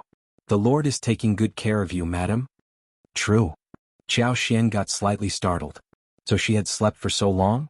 She only knew that she had a very deep and comfortable sleep, but she had not expected that she would fall asleep during the whole day. A few moments later, Xiao Yunduan rode a horse over and called her through the curtain. Qiao Xian lifted the curtain and smiled at him. Husband. Xiao Yunduan smiled and looked at her up and down. You look much more energetic. You must be tired. As she spoke, she felt a little guilty. Over the past few days she had probably been frightened a lot. Although she did not show it on her face when he comforted her, she was still smiling and comforting him instead. However, how could he not be afraid? Xiao Yunduan sighed inwardly. Thinking about how there were still so many days to go, he couldn't help but say some comforting words. They chatted for a while and Xiao Yunduan left when someone came to look for him. After traveling for less than half an hour, they stopped and set up camp. At this time it was about 4 in the afternoon.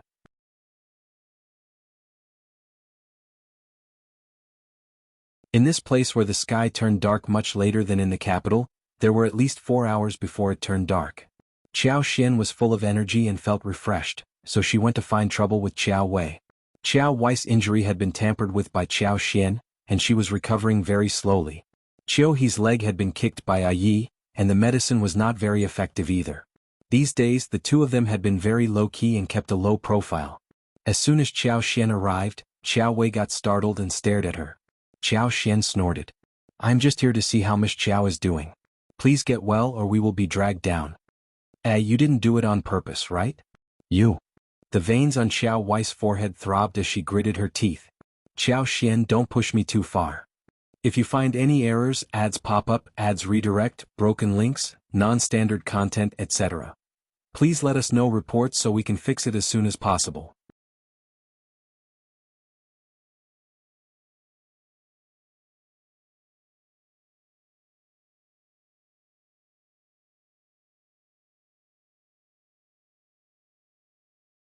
They had to find out what was going on. So this night, Qiao Xian not only found the wolves, but also the people following them.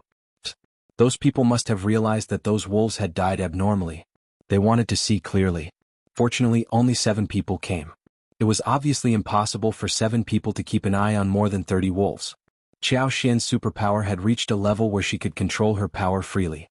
Also, it was very dark at night and the grass was very lush at this time of the year. She could always choose their blind spots to attack, and soon 7 or 8 wolves died silently. When someone noticed the dead wolves and ran over to take a look, the others joined them as well. While they were looking at each other, Qiao Xian took the opportunity to strike, using her superpower to take down another 7 or 8 wolves before they could see them. If you find any errors, ads pop up, ads redirect, broken links, non-standard content, etc. Please let us know reports so we can fix it as soon as possible.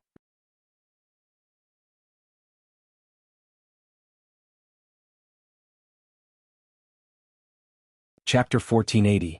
It happened again. She repeated the same method 2 or 3 times. When the 7 people were dizzy, bewildered, and unable to look around in time, the 36 wolves had already suffocated to death. They silently lay in various postures in the grass. Under the bleak night sky, a cold wind blew, and the weeds rustled. A bone-piercing chill rose from under their feet, making one's hair stand on end. Ghost. There's a ghost. One of them let out a shrill cry and screamed as he turned around and ran. The other 6 were already frightened by this strange scene. With someone taking the lead, everyone's mentality immediately collapsed. One after another they just turned around and ran in panic. How was this still a shadow guard assassin with strong martial arts skills? They were just in a sorry state. Qiao Xian snickered inwardly. She immediately activated her power and wanted to kill all 7 of them. She did not dare to kill them, but these bastards were not good people. They could at least be half crippled. But these people were not weak, so they ran away as fast as lightning. Qiao Xian did not manage to catch all of them, so she only caught the 2 people who were the last. The 2 of them were caught by the grass and fell to the ground. In their shock, they wanted to get up and continue running, but they could not get up no matter what. The grass wrapped around their feet became tighter and tighter, so tight that it was almost into their flesh. The 2 of them were both experts in martial arts and could easily break the necks of others. However, at this moment they were wrapped by the weeds and could not break free. They had just witnessed such a strange scene. Now that they had encountered such a situation, the 2 of them were frightened out of their wits. They tore open their throats and screamed, "Help! Help!" Then their eyes rolled back and they actually fainted from fear. After dawn, the other party's group came searching. When they saw the wolf corpses all over the ground, they were all speechless. When they found the 2 of them, they checked their breathing and found that they were still breathing. They were overjoyed and quickly saved them. They were still hoping to get something out of them. Unexpectedly, the 2 of them were still filled with fear when they woke up. They did not know anything. They really did not know. It must be a ghost. A ghost grabbed my foot. I couldn't break free no matter how hard I struggled. Must be a ghost. It's too scary, too scary. One of them was mumbling incoherently, while the other was so frightened that his eyes were frozen. When he heard these words, his face instantly turned pale, and he screamed with fear in his eyes. He had obviously gone crazy. When everyone looked at the 2 of them again, their legs were already crippled. Moreover, their mental state was abnormal.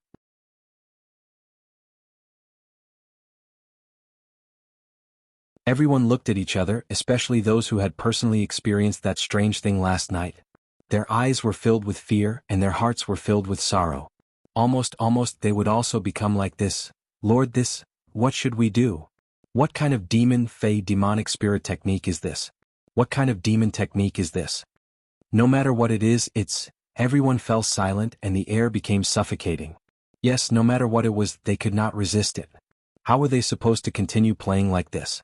Were they really going to die one by one? Fear rose in everyone's hearts and they all wanted to retreat. The hesitation in the leader's eyes only lasted for a short moment. He sneered and said, I don't know what unorthodox methods they used, but their goal has clearly been achieved. Look at all of you. What are you afraid of? Don't forget what we're here for. If you find any errors, ads pop up, ads redirect, broken links, non-standard content, etc., please let us know reports so we can fix it as soon as possible.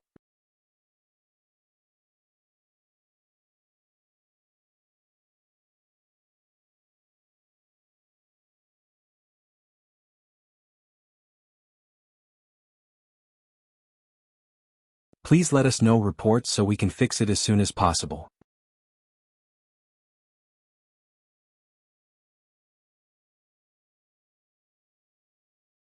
Chapter 1482. Could there be a spy? They were all elite individuals handpicked by the fourth prince, capable of taking on 10 opponents solo. Whether in martial arts or strategic thinking, they excelled. Even if the other party's defenses were as impenetrable as an iron bucket, the likelihood of infiltrating and assassinating them was still remarkably high. Yet, before they could make a move, an unexpected incident occurred. How could they reconcile with such a turn of events? This was a level of frustration they had never experienced before. Boss, could there be a spy among us? How else could this be so coincidental? The mere suggestion sent shockwaves through the group. The revelation hung in the air, prompting furtive glances and silent suspicions among them. Each member couldn't help but wonder if someone among them was a double agent. The leader felt a chill in his heart, eyeing everyone with suspicion. He was not one to believe in chance or luck, and the idea of a traitor seemed to provide a more plausible explanation. Yet, identifying the mole was no easy task. None of them appeared to be a likely suspect. Despite being trusted aides of His Highness, the unpredictability of the human heart left room for doubt. If there's no evidence, refrain from baseless accusations, the leader warned, though internally he pondered, could the accuser be deflecting attention from their own guilt? Despite the suspicion, immediate action seemed inappropriate. The priority now was to uncover the mole. Amidst the tension, the atmosphere suddenly shifted to calmness, surprising Xiao Yunduan, Sun Bai and Sun Qian. This time they were genuinely stunned, struggling to grasp the meaning behind the other party's actions. Even the experienced Sun Bai and Sun Qian found themselves bewildered. The only certainty amidst the confusion was the assurance of sufficient rest time. With that, the pace of their journey could be accelerated. Yet, vigilance remained paramount, especially during the night. Careful selection of safe resting places was imperative. The plan had undergone a drastic change. What was initially estimated to be a cautious month-long journey was now shortened by 6 to 7 days, adding a layer of torment to their stay in this desolate, dangerous foreign land. The return to Qingdi City was imminent, slated for no more than 3 days according to the revised itinerary. The anticipation lifted spirits, infusing the group with newfound energy as they hurried forward. Each evening, during their camp setups and rests, small groups convened to passionately discuss plans for their return to Qingdi City. The prospect of relaxation and rest fueled their eagerness to hasten the journey. That night, they camped on a small hill, enjoying a broad field of vision with their backs against a weathered stone wall.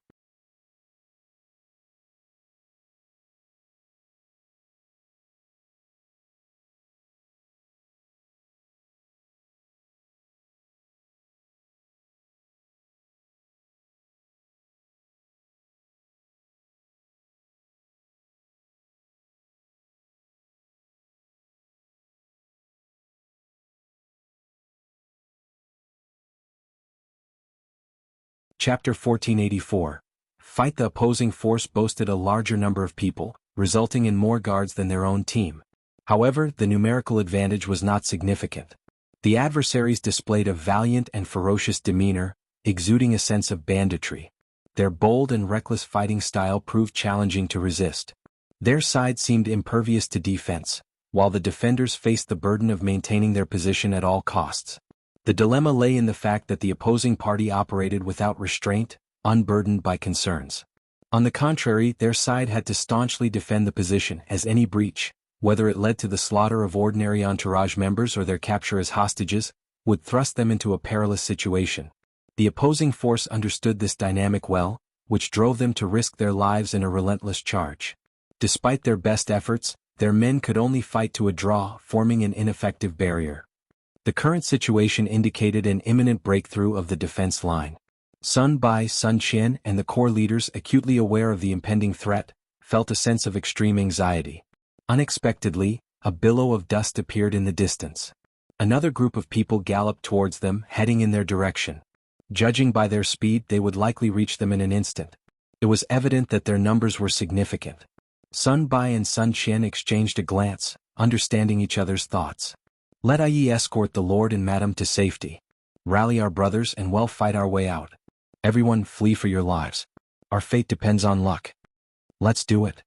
Bitterness and heaviness weighed on them, but this seemed to be the only viable course of action. Their unwillingness was palpable. Just a couple of days away from reaching Huning City, yet now faced with the prospect of death on the grassland. Who would willingly accept such a fate? The ruthlessness and lack of scruples displayed by the fourth prince, colluding with grassland bandits to orchestrate this attack, caught them off guard. These were no ordinary bandits. The moment the fight began, Sun Bai, Sun Qian, and others could discern their true nature. Sun Bai shouted, forcing his opponent to retreat with his long sword before swiftly heading towards Xiao Yunduan. The approaching smoke and dust signaled the imminent arrival of reinforcements. The ground trembled and the distant hooves' faint neigh echoed. Time was running out. A decision had to be made instantly and acted upon without delay. Xiao Yunduan promptly rejected Sun Bai's suggestion. Let Yi escort my wife and his childhood friend. Can't you all protect me? Naturally, he stood by their side. But, no buts. If I go with my wife, we become an easy target. They'll relentlessly pursue us.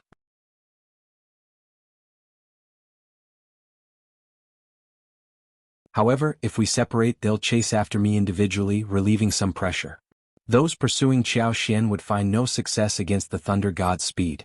Yi, endowed with strength and martial prowess, alongside his intelligent wife, held a high chance of escaping danger and returning to Huning City. The decision was made and Xiao Yunduan asserted, "It's settled. You organize the men to break through and I'll talk to her.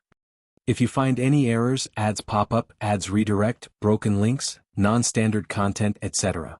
Please let us know reports so we can fix it as soon as possible."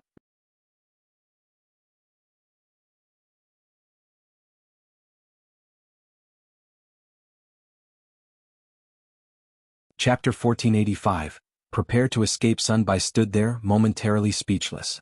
Frowning, he sighed, then stomped his feet to carry out Xiao Yunduan's orders, organizing the servants. Taking hold of Qiao Xian's arms, Xiao Yunduan whispered urgently. Qiao Xian was taken aback. There's no time. Tell Yi to prepare. You'll charge forward shortly. Sun Bai will arrange cover for you. Don't worry, they'll be fine. Sun Bai and the others can protect me. It'll take Lixia and the rest, but whether they make it out depends on luck. Xiao Yunduan couldn't offer guarantees in such dire circumstances. A lump formed in Qiao Xian's throat. Her bond with Lixia and the others ran deep, and she couldn't leave them behind. But to Xiao Yunduan they were merely servants. Had it not been for him, Xiao Yunduan wouldn't have given them special attention. Today's unforeseen events surpassed their expectations. The chances of escape hinged on life itself. Suddenly Qiao Xian had an idea. She held on to Xiao Yunduan and said, "Husband, it might not be an enemy, it could be one of us." Xiao Yunduan was startled. Quickly Qiao Xian smiled and continued, "I don't believe they're enemies. They don't need to approach in two separate groups. If they truly belong to our side, wouldn't it be better to combine forces and attack simultaneously? Don't forget, we're close to Huning City with numerous garrisons within 100 miles. Who's to say?" Xiao Yunduan's eyes flickered as he began to consider. Qiao Xian chuckled. "Shall we make a bet?" She gazed at him with bright black eyes, a faint smile gracing her red, full lips. The curve of her eyes and the flicker within spoke of her confidence and brightness. Xiao Yunduan couldn't help but be excited by her words. What she suggested made perfect sense. With that in mind, he decided to take the gamble. Even if they lost, there would still be time to escape later. Having Sun Bai, Sun Qian, and Yi by their side made the couple's escape a manageable task. For the others, escaping now would likely result in heavy casualties, and the outcome wouldn't differ much if they waited. On the other hand, if the bet proved correct, there would be no need for anyone to escape and no harm would befall them. The gamble seemed too favorable to pass up. Xiao Yunduan erupted into laughter. All right, let's take the gamble. You've always been lucky and I trust you. Xiao Xin smiled. We are both lucky. The couple exchanged grins. Xiao Yunduan immediately sought out Sun Bai. Sun Bai was taken aback by his words, contemplated it and eventually agreed. Indeed, the distinction between fighting their way out now or later wasn't significant. In that case they decided to wait. The thunderous sound of horse hooves became deafening as the group of at least 50 to 60 riders approached. Blindsure, is it really you? Why are you here again?